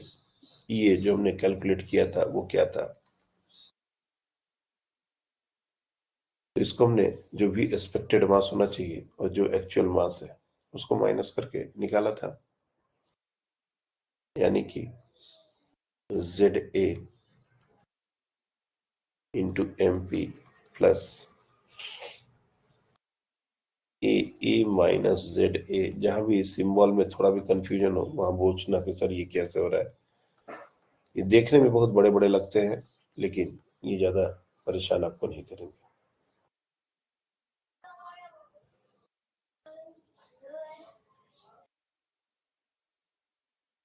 Minus M A into C square. देखो यहाँ पर इस सिंबल को थोड़ा ध्यान से देखो. ये जो है ये हमारा एटॉमिक मास नहीं है, ये हमारा न्यूक्लियर मास है. C rest mass of nucleus of A, ये हमने एम में लिया है.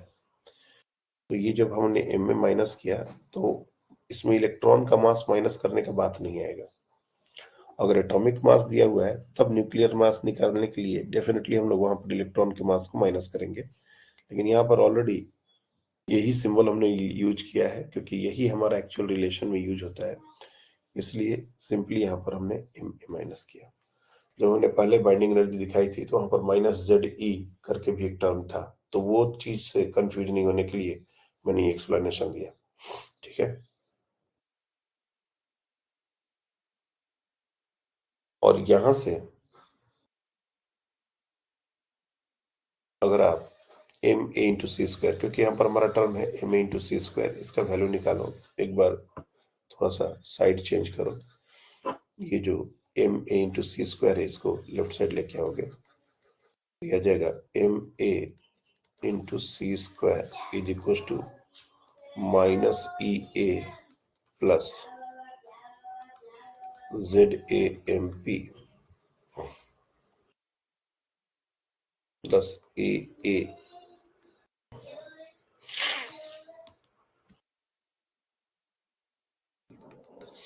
Minus Z A into M N. ये हमारा एक M A into C square का एक्सप्रेशन आ गया. Similarly M A M B into C square का एक्सप्रेशन कुछ इसी तरीके से लिख देंगे और एम सी इंटू सी स्क्वायर का एक्सप्रेशन कुछ इसी तरह से लिख देंगे. तो मैं अब सारे के लिए वो पूरा एक्सप्रेशन नहीं लिख रहा, ये सिंपली ऐसे डायरेक्टली देख लो. M B into C square is equal to minus EB plus ZB MP plus AB minus ZB into MP, sorry, MN.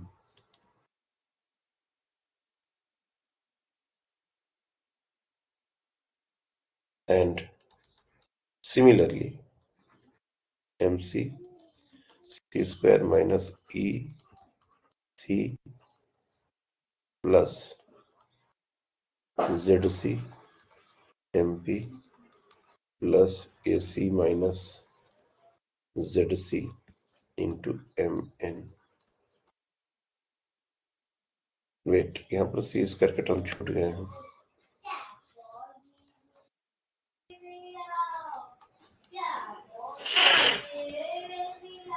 ये सारे टर्म है।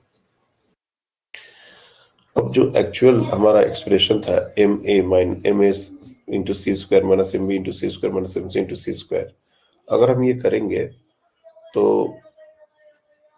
ये जो टर्म है ये आपस में कैंसिल आउट हो जाएंगे। ये जो टर्म है ना, क्योंकि नंबर ऑफ प्रोटॉन्स और number of neutrons in total same होते हैं रिएक्टेंट और प्रोडक्ट में। अगर हम ये न्यूक्लियर रिएक्शन में इस चीज को दिखाएं, सपोज यहाँ पर कुछ ZA है और ये हमारा AA है, यहाँ पर ZB है और यहाँ पर AB है, ZC है और AC है। तो इसमें आपस में रिलेशन क्या होगा? जैसे हम लोग केमिकल इक्वेशन को बैलेंस करते हैं, उसी तरह से न्यूक्लियर इक्वेशन भी बैलेंस होते हैं, और वो कुछ ऐसा हो जाएगा कि AA is equal to AB plus AC और ZA is equal to ZB plus ZC। ये चीज हमेशा वैलिड होती है।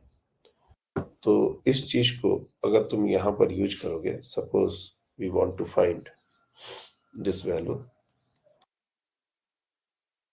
MA इंटू सी स्क्वायर माइनस MB इंटू सी स्क्वायर माइनस MC इंटू सी स्क्वायर, ये अगर आपने बैलेंस निकालना चाहा तो ये वाला जो पूरा टर्म है ना, ये पूरा कैंसिल आउट होगा। This is going to be cancelled out, और यहाँ पर ये जो टर्म आ जाएंगे माइनस EA प्लस ये माइनस माइनस प्लस होके EB प्लस EC, और ये बाकी का टर्म कैंसिल हो जाएगा, 0 लिख देंगे।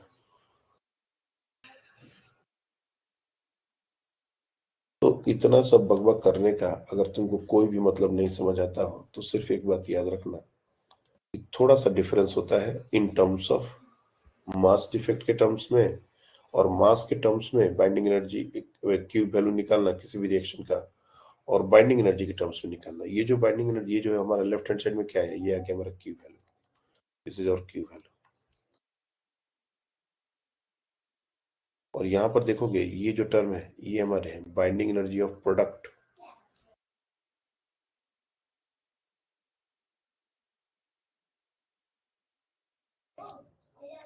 Minus binding energy of reactant.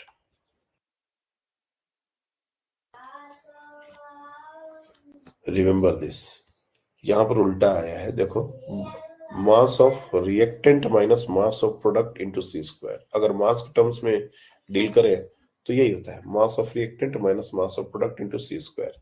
लेकिन अगर बाइंडिंग एनर्जी के टर्म्स में डील करें तो binding energy of product minus binding energy of reactant, and this is very very very important.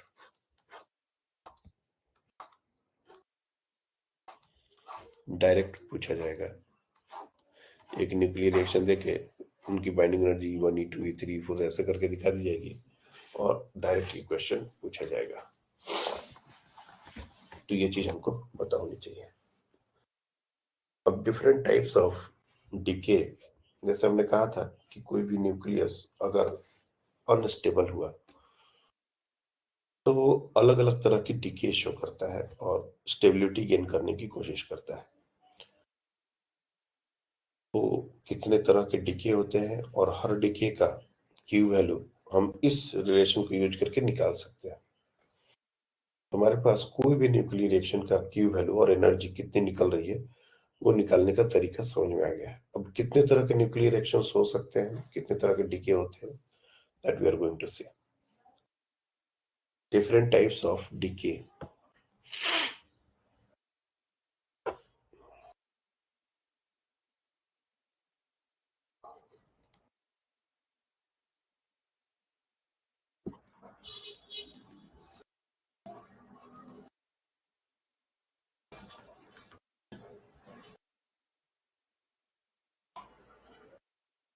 मैं एक बार फिर से तुम लोग को थोड़ा सा समराइज कर देता हूँ क्योंकि बहुत सारी बातें डिस्कस हुई हैं कब से। पहले हमने बात करी बाइंडिंग एनर्जी पर न्यूक्लियॉन्स, जिसमें जिसकी वैल्यू सबसे ज्यादा होगी वही हमारा स्टेबल होगा और जिसकी रिलेटिवली कम होगी, ये ग्राफ है। तो उस इस जोन में आने के लिए क्या क्या करेगा उस भी सारी बातें हुई। दूसरा बात हुआ N/P रेशियो का, एक स्टेबिलिटी जोन है जो 1.6 के आसपास आता है और इस जोन में जो भी हमारे न्यूक्लियाई हैं वो रिलेटिवली स्टेबल है, इसके बाहर जो है वो अनस्टेबल है। फिर उसके बाद बात हुई फोर्सेस इनसाइड न्यूक्लियस कौन कौन से हैं, खास करके स्ट्रॉन्ग न्यूक्लियर फोर्स की क्या प्रॉपर्टी है, कैसे वो न्यूक्लियस को बांधे रखता है, और फिर उसके बाद एक्सचेंज फोर्सेस का क्या मतलब है। और न्यूक्लियर फोर्स एक एक्सचेंज फोर्स है तो उसमें डिफरेंट पाई मेसॉन्स कैसे एक्सचेंज पार्टिकल की तरह एक्ट करते हैं। उसके बाद कोई भी न्यूक्लियर रिएक्शन अगर हमको दिया जाए तो हम उसका क्यू वैल्यू कैसे निकालें। न्यूक्लियर रिएक्शंस की क्यू वैल्यू निकालने के लिए दो तरीके हैं। एक तो है कि हमारा उसका न्यूक्लियस के मासेस अगर मिल जाए तो सीधे सीधे mass defect, mass of product sorry mass of reactant minus mass of product into C square करके निकाल सकते हैं। दूसरा, अगर उनकी बाइंडिंग एनर्जी पर न्यूक्लियस दे दी जाए तो फिर उस केस में binding energy of product, binding energy पर न्यूक्लियस नहीं, बाइंडिंग एनर्जी, अगर बाइंडिंग एनर्जी पर न्यूक्लियस दे दी गई है तो तुमको पहले न्यूक्लियस से मल्टीप्लाई करना पड़ेगा। लाइक 10 या 20 उसके मास नंबर है तो बाइंडिंग एनर्जी पर न्यूक्लियस अगर दे दी गई है तो पहले उसको 20 से मल्टीप्लाई करके टोटल बाइंडिंग एनर्जी निकाल देंगे, तब ये फॉर्मूला हम लोग यूज करने वाले हैं। डिफरेंट टाइप्स ऑफ डीके, ये जो पार्ट है ना ये भी प्रोमिनेंट पार्ट है और बहुत बार क्वेश्चन सिर्फ इसी पार्ट से ही बन गए। एक हमारा इनिशियल रेडियो एक्टिव न्यूक्लियाई होगा और फाइनली एक स्टेबल रेडियो एक्टिव न्यूक्लियाई होगा, और chain of reaction, chain of decay हो सकते हैं। इसमें डिफरेंट टाइप ऑफ डीके होंगे तो कितने अल्फा पार्टिकल कितने बीटा पार्टिकल ऐसे भी करके क्वेश्चन आते हैं। तो सबसे पहले हम लोग बात करते हैं अल्फा डीके।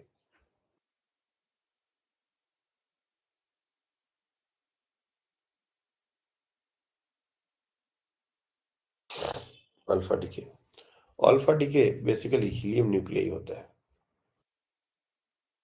हीलियम 2+। या फिर इसको इस तरीके से सिंबलाइज करना हो तो ये तुमने बताया था, ये हमारा सिंबल है, this is called alpha particle. Item का न्यूक्लियस, दो इलेक्ट्रॉन को निकाल दिया जाए तो जो बचता है वही। तो क्या इफेक्ट होता है अगर कोई भी न्यूक्लियाई एक अल्फा डीके शो करे तो याद रखना कि मास नंबर में जब भी कोई फर्क आएगा, जैसे एक रिएक्शन में लिखता हूं, जैसे मान लीजिए हमारा कोई पेरेंट न्यूक्लियाई है Z&A और ये कोई सेकेंड न्यूक्लियाई बन रहा है let's say Y, general expression. अगर ये मास नंबर में कोई फर्क आना है, इफ ए में कोई फर्क आना है तो याद रखना उसके लिए सिर्फ और सिर्फ अल्फा डीके ही है। मास नंबर कम करने का there is no other alternative और अदर टाइप ऑफ डीके। किसी भी और डीके से मास नंबर कम नहीं हो सकता। मास नंबर अगर कम होगा तो सिर्फ और सिर्फ अल्फा डीके से ही होगा। इसलिए मैं थोड़ा सा आपको अभी से ही बोल के चलता हूं कि जब कभी number of alpha particles, number of beta particle इस तरह के क्वेश्चन आते हैं तो सबसे पहले देखो कि मास नंबर का फर्क कितना है। जो रिएक्टेंट न्यूक्लियाई होगा, मतलब जो पेरेंट न्यूक्लियाई होगा और जो फाइनली जो प्रोडक्ट बन रहा है डॉटर न्यूक्लियाई, उसके मास नंबर में क्या फर्क है।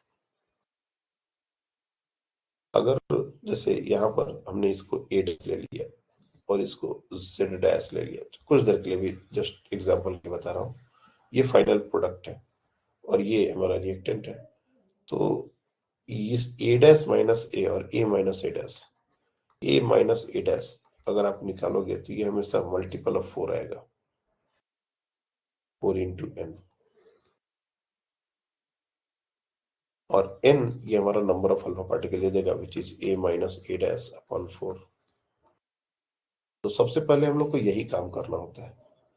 जब भी कोई न्यूक्लियर रिएक्शन अगर हमको दे दिया जाए और कितने अल्फा पार्टिकल्स निकले, कितने बीटा पार्टिकल्स निकले, तो याद रखना कि हम लोग सीधे प्रोडक्ट में से रिएक्टेंट को, सॉरी रिएक्टेंट के मास में नंबर में से प्रोडक्ट के मास नंबर को माइनस करेंगे और ये 4 का मल्टीपल ही आएगा फॉर श्योर।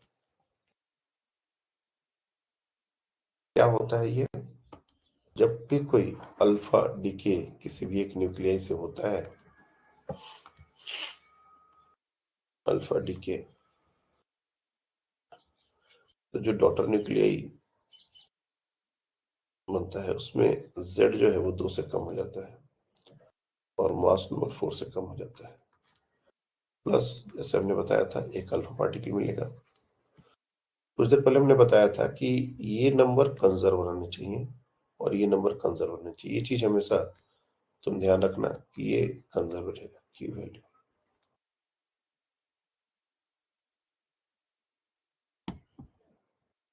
यहाँ पर जरूर इस बात को मेंशन करना है, this is the only DK.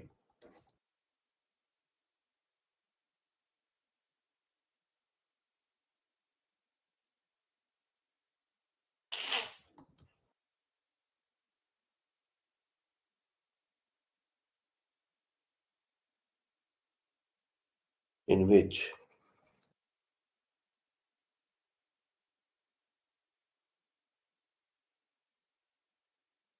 mass number of nuclei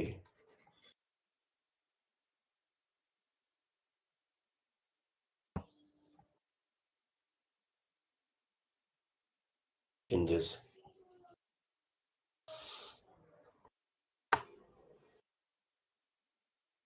अब देखो इसका Q वैल्यू, एक तो हमने 2 फॉर्मूले निकाल दिए हैं, लेकिन जब Q वैल्यू की बात आती है तो हम लोग को एटॉमिक मासेस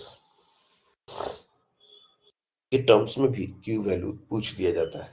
हमने 2 टर्म्स में आपको Q वैल्यू निकाल के दिखाया है। अब जैसे अल्फा डीके के केस में क्या होगा कि हमको न्यूक्लियर मास ना देके एटॉमिक मासेस दे देगा और तब हमसे Q वैल्यू का इक्वेशन पूछा जाएगा।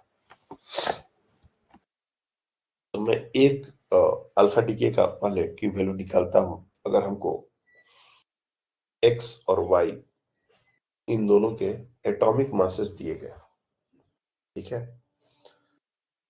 तो अगेन जनरल फॉर्मूला जो Q वैल्यू का है,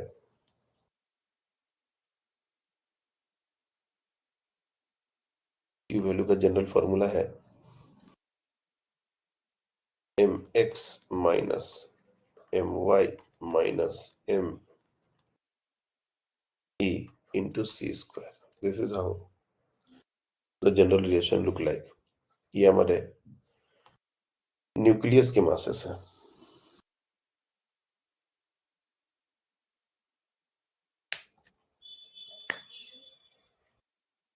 लेकिन अगर हम एटॉमिक मासेस को भी ले लें तो हमारा रिलेशन यही आएगा। कैसे, एक बार देखो, पहले मैं ये सिंबल अभी नहीं दिख रहा, इसको हटा दो, रब कर दो इसको, ठीक है। हमारे पास Q वैल्यू का रिलेशन यहाँ पर से है, हम लोग यही से ले लेंगे, मास of reactant minus minus mass of product. मैं पहले यहाँ पर सिंबल लिख देता हूँ mx my and mhe,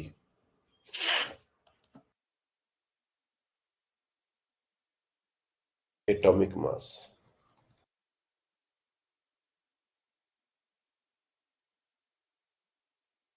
of x my, ये है एटॉमिक मास ऑफ y, और ये है atomic mass of helium alpha particle.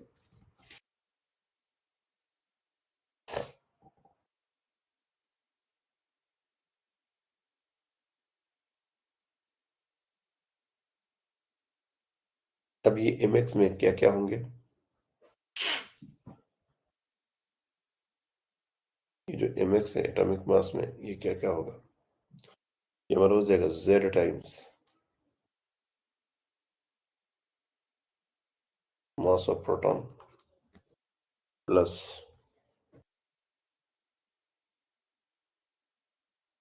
zx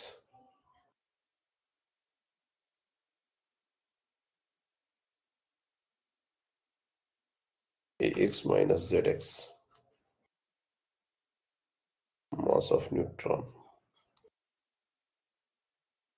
plus zx mass of electron।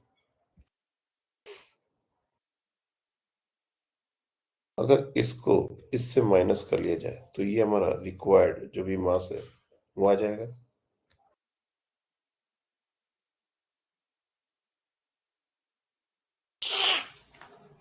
Similarly my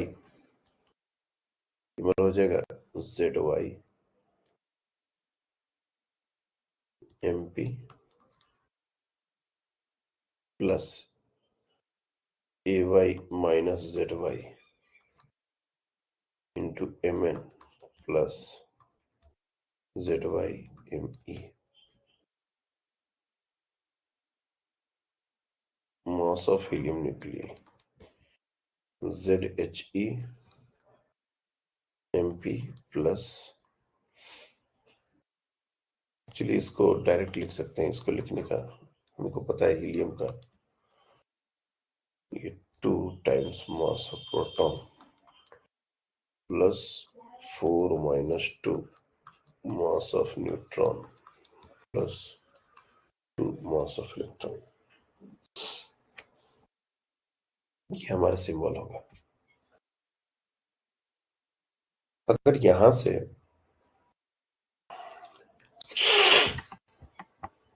क्योंकि इलेक्ट्रॉन के जो नंबर है वो भी रिएक्टेंट साइड और प्रोडक्ट साइड, मतलब सीधे सीधे ऐसे कर लो ZX minus ME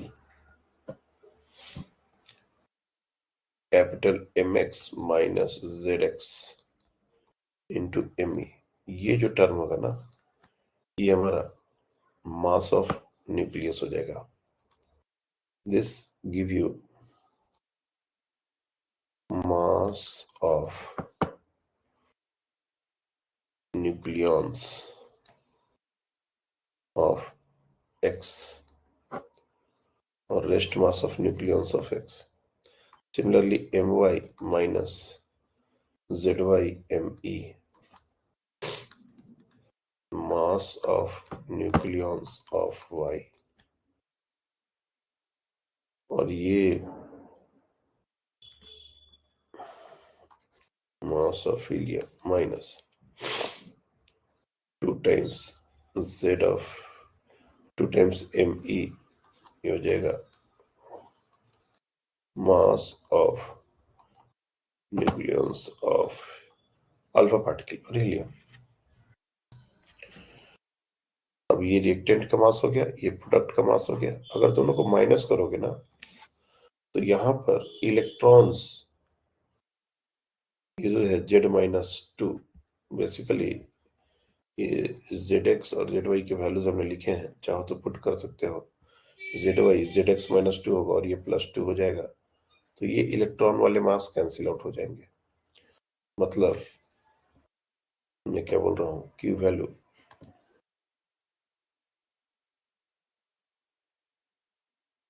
of the decay the mass of reactant minus mass of product into C square। तो यहाँ पर रिएक्टेंट का मास में हम लोग इंडिविजुअली ये टर्म लेंगे। तो if you see mx minus my minus mhe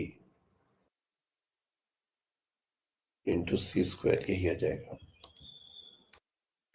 आप कहोगे कि सर ये अलग कहाँ से है, ये तो बिल्कुल वही है। इस केस में ये बिल्कुल वही आ गया, और दो तीन और केसेस हैं जिसमें एक केस को छोड़ दिया जाए तो बाकी सब सेम ही आते हैं। डिफरेंस क्या हो रहा है देखो ध्यान से, ये mx my और mhe ये हमारे एटॉमिक मासेस हैं। सी, जनरली क्वेश्चन में यही दिया रहता है। और हमारा जो एक्सप्रेशन था वो न्यूक्लियस के मास का डिफरेंस था। न्यूक्लियस का मास गिवन नहीं होता हमारा, कभी भी न्यूक्लियस का मास गिवन नहीं होता। भले यहाँ पर भी कैपिटल एम ए सिंबल हमने यूज कर लिया और यहाँ पर भी कैपिटल एम ए, क्योंकि सिंबल में एक्चुअली बहुत ज्यादा हमें स्मॉल एम यूज करते तो प्रोटॉन न्यूट्रॉन के मास के साथ मिक्स हो जाता है, इसलिए हमने कैपिटल एम यूज किया है। थोड़ा सा यहाँ पर केयरफुली आप लोग देखिए। अल्फा डीके क्या है, हमने बताया कि अगर कोई भी न्यूक्लियस है तो उससे अगर एक अल्फा डीके होता है तो जो डॉटर न्यूक्लियाई है उसमें मास नंबर कैसे अफेक्टेड होगा, 4 से कम हो जाएगा। एटॉमिक नंबर कैसे कम होगा, 2 से कम हो जाएगा। और इस रिएक्शन का कुछ क्यू वैल्यू होगा, और यही एक ऐसा रिएक्शन है जिसमें मास नंबर चेंज होता है। तो जितने भी हमने इस तरह के चेन रिएक्शंस देखेंगे उसमें अल्फा डीके कितना होगा ये काउंट करना सबसे आसान होता है। कैसे, जो भी प्रोडक्ट है, फाइनल प्रोडक्ट, उसका मास नंबर और जो इनिशियल रिएक्टेंट था, इन दोनों का डिफरेंस निकाल के उसको 4n से डिवाइड कर दोगे तो ये n जो है ये हमको दे देगा number of alpha particle. This is number of alpha particles.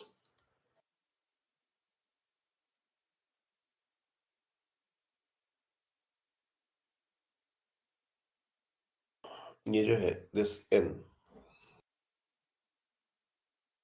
Number of alpha particles, सबसे पहले हम लोग यही फिक्स करते हैं।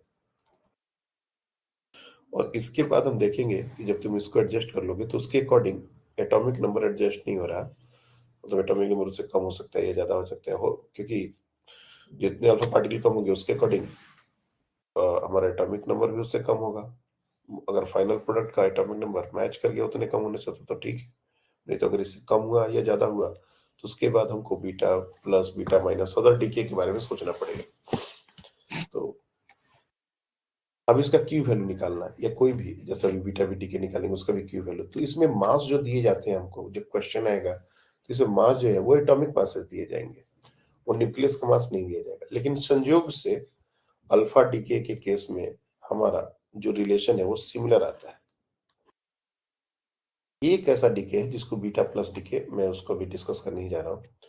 उसमें हम देखेंगे कि क्यू वैल्यू का जो रिजल्ट है उसमें थोड़ा सा डिफरेंस आता है, और वही सबसे ज्यादा इंपॉर्टेंट पार्ट होता है। क्यू वैल्यू से अगर एक क्वेश्चन पूछेगा तो वही बार बार पूछा जाएगा, क्योंकि बच्चे generally mass of reactant minus mass of product, nuclear mass हो, एटॉमिक मास हो, कोई भी मास हो, तो वो वही लिख देते हैं, और उनको ये नहीं समझ आता है कि यहाँ पर इलेक्ट्रॉन का मास भी इंपॉर्टेंट रोल प्ले करता है। ये अलग बात है कि इस केस में ये सारे इलेक्ट्रॉन के मास एक दूसरे को नलीफाई कर रहे हैं, कैंसिल आउट हो रहे हैं, लेकिन ये हमेशा नहीं।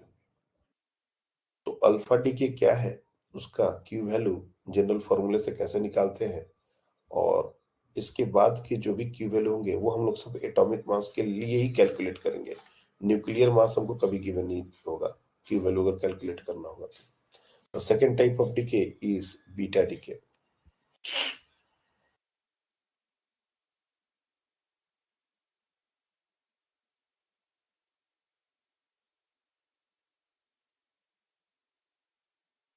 देखो बीटा डीके में दो तरह के डीके होते हैं, एक होता है बीटा प्लस डीके, एक होता है बीटा माइनस डीके। तो अगर कुछ भी नहीं बोला हुआ, सिंपली बीटा डीके बोला हुआ है, तो हमको मान के चलना ये बीटा माइनस डीके है। ठीक है, बीटा डीके का मतलब बीटा माइनस डीके ही लेते हैं, इसलिए सबसे पहले मैं उसी को डिस्कस करता हूँ, बीटा माइनस डीके।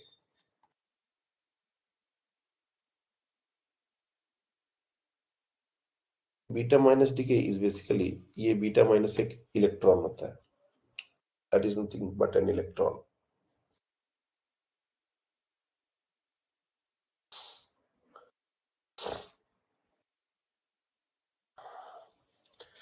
अच्छा, इसमें कुछ और भी पॉइंट्स है, रुक जाओ, बीटा डीके से पहले कुछ और भी पॉइंट्स है अल्फा डीके में, उसको डिस्कस कर देते हैं। बीटा डीके नेक्स्ट देखा जाएगा, इससे कुछ और पॉइंट्स है जिस पर क्वेश्चन। अच्छा, तुम लोग को याद है 11th की बात है, न्यूटन्स लॉ में एक क्वेश्चन था कि एक न्यूक्लियस है जो एक बीटा पार्टिकल रिलीज करता है, तो जो बचा हुआ न्यूक्लियाई है उसका वेलोसिटी क्या होगा। अगर अल्फा पार्टिकल की वेलोसिटी इतनी दी गई है, तो जो बचा हुआ डॉटर न्यूक्लियाई है उसका वेलोसिटी क्या होगा, स्पीड क्या होगा। ऐसा क्वेश्चन याद है, एक बार आया था मॉड्यूल में, है हाँ भी सर। If you. तो वो क्वेश्चन यहीं से बनता है एक्चुअली। मतलब एक तो है कि सिंपल वाले क्वेश्चंस जो है अल्फा डीके से क्या होता है, क्यू वैल्यू, लेकिन ये क्यू वैल्यू निकलेगा कैसे, हाउ दिस क्यू वैल्यू, मतलब ये जो एनर्जी है ये कैसे मिलेगी। तो ये मिलती है अपने को काइनेटिक एनर्जी के फॉर्म में। ये जो भी अल्फा पार्टिकल्स निकलेंगे, जो डॉटर न्यूक्लियर निकलेगा, इन दोनों में काइनेटिक एनर्जी में ये वैल्यू शेयर होता है। और इनिशियली हम जो भी न्यूक्लियाई इस तरह का फिनोमेना शो करेगा, अल्फा पार्टिकल्स निकालेगा, उसको हम रेस्ट में अगर मान लें, suppose that is at rest, तो डेफिनेटली यहाँ पर क्या होगा, देखो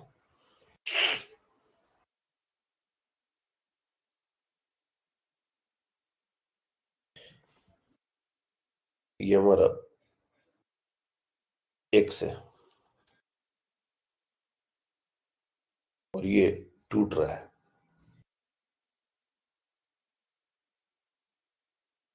हमने इस तरह से बीचों बीच नहीं दिखाया क्योंकि अल्फा पार्टिकल बहुत छोटा होता है, तो इससे वो क्या बनेगा,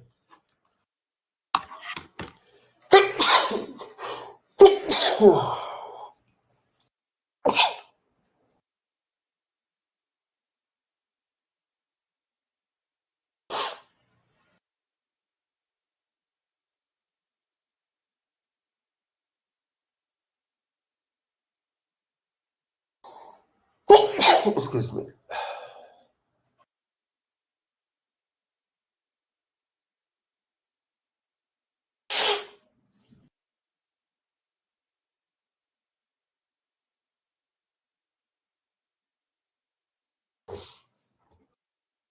इससे वो वाई और अल्फा पार्टिकल बनेगा।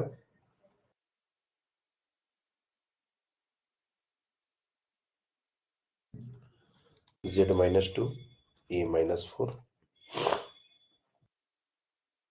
थोड़ा बड़ा ही कर लो।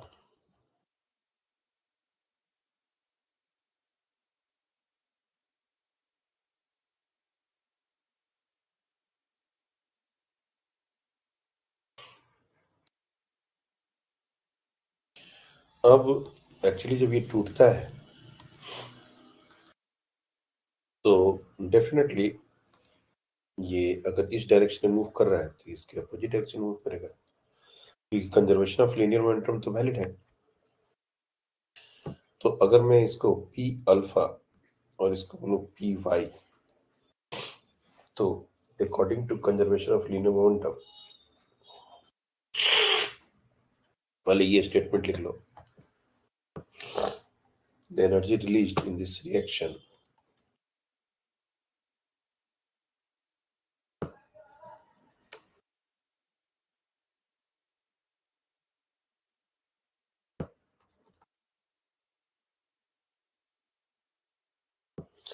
is in the form of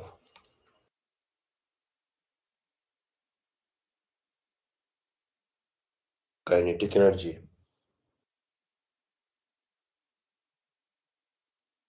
of alpha particle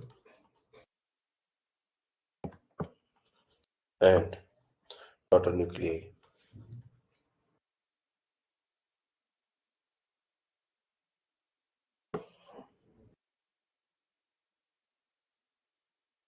CLM use करेंगे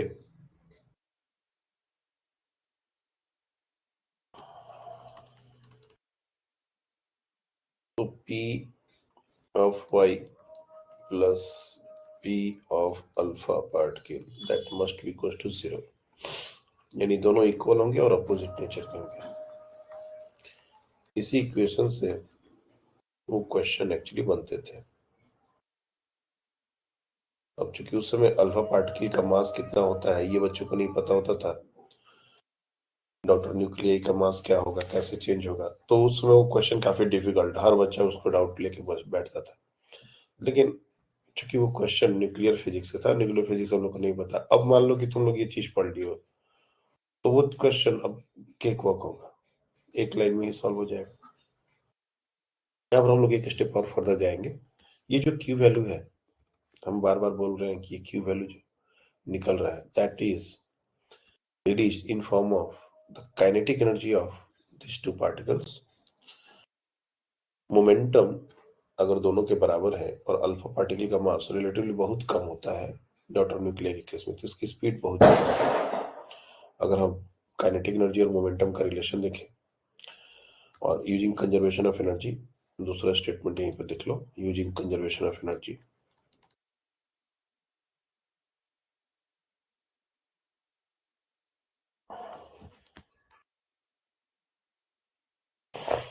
तो kinetic energy of alpha particle plus kinetic energy of daughter nuclei, this must be equals to Q value, conservation of energy है। यहां से दोनों के momentum को पहले बराबर कर लो, this implies P of Y is equals to P of alpha particle, दोनों के मैग्नीट्यूड बराबर है। And we know that kinetic energy और मोमेंटम में एक रिलेशन होता है p²/2m का।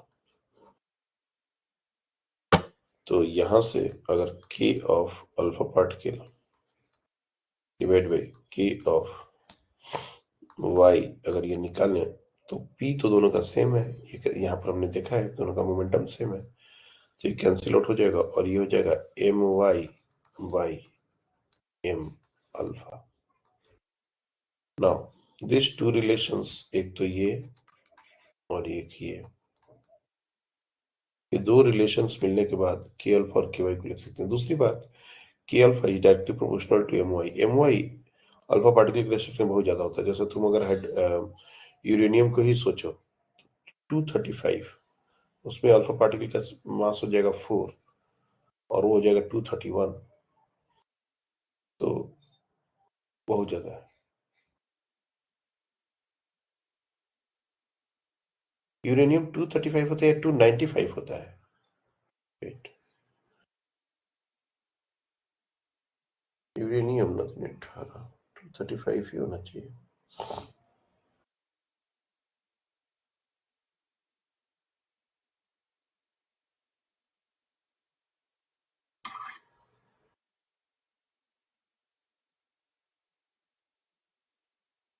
ये 92 उसका मास नंबर होता है, एटॉमिक नंबर, सॉरी। यूरेनियम का मास नंबर 235 होता है, 290 235 ही होता है।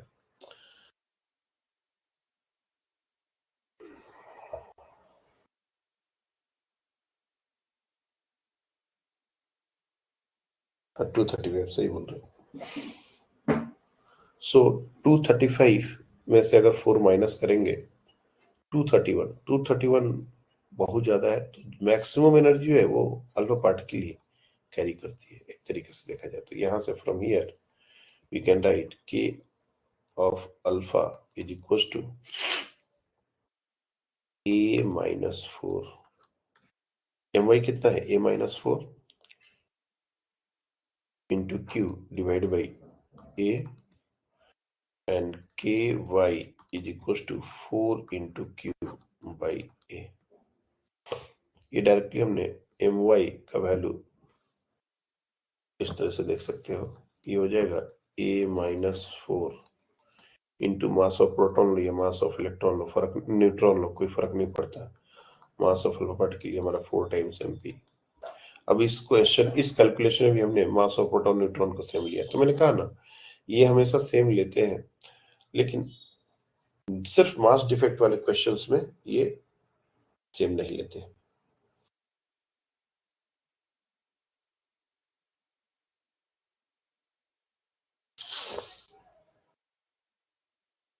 कायदे से देखा जाए तो जो भी अल्फा डीके होगा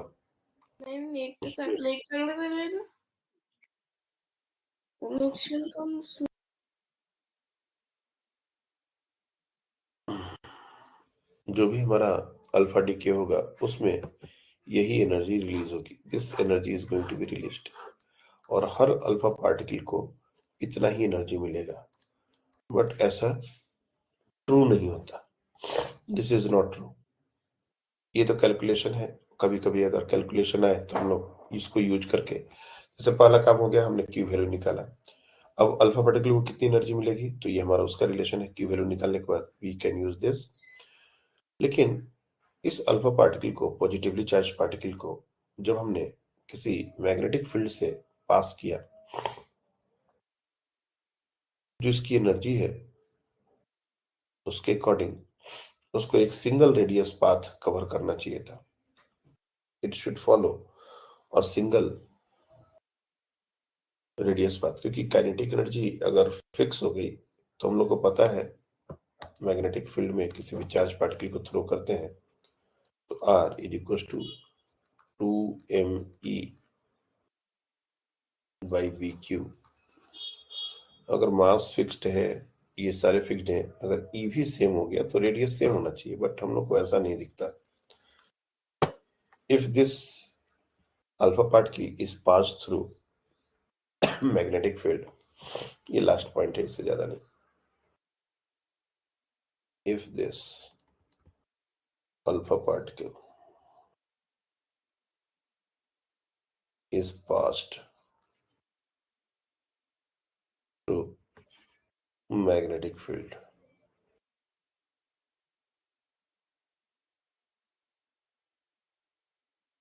तो इसका जो पाथ बनता है वो कुछ डिस्क्रीट पाथ बनते हैं।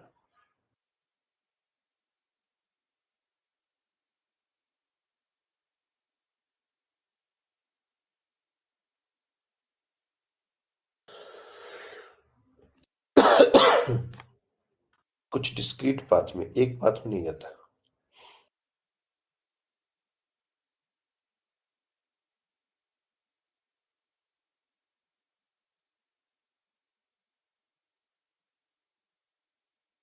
अगर यहां से उस अल्फा पार्टिकल को इन कराया जाए तो it follow some discrete paths, ये डिस्क्रीट पाथ्स हैं, याद रखना।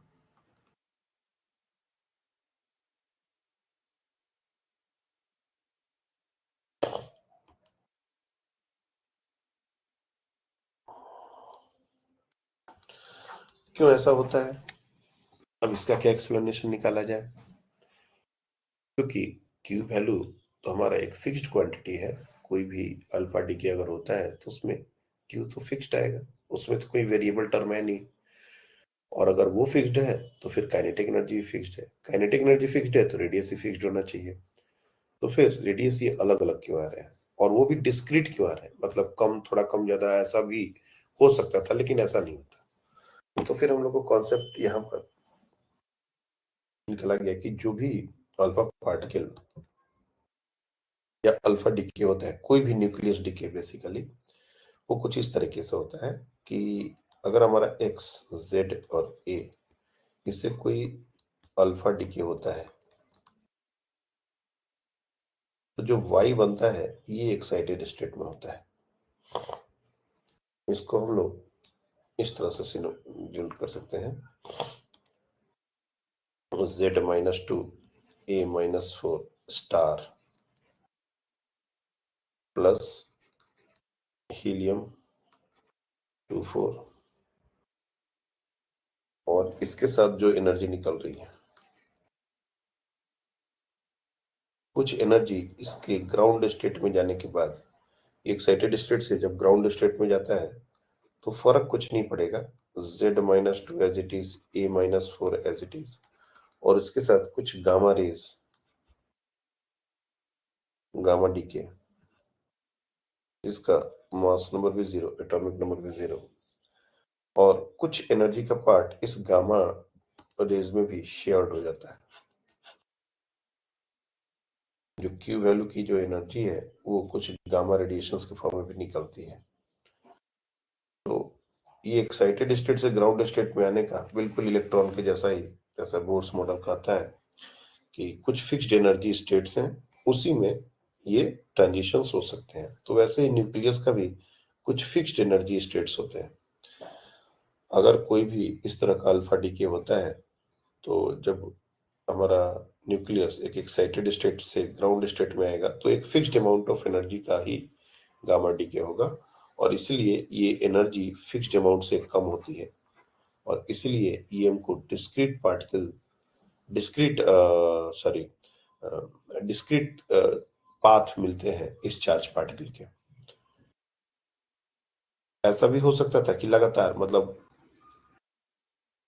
कंटिन्यूअस टाइप का ये पाथ मिले, मतलब थोड़ा ज्यादा थोड़ा ज्यादा थोड़ा ज्यादा यहां से यहां तक, ऐसा नहीं होता, क्योंकि वो बीटा माइनस में हम लोग देखेंगे और आके के डीके में वो सारी बातें देखेंगे। तो इसमें याद रखना कि हमारा जो न्यूक्लियस है वो एक्साइटेड स्टेट में होता है, इसको हम लोग बोलते हैं एक्साइटेड स्टेट, एक्साइटेड स्टेट।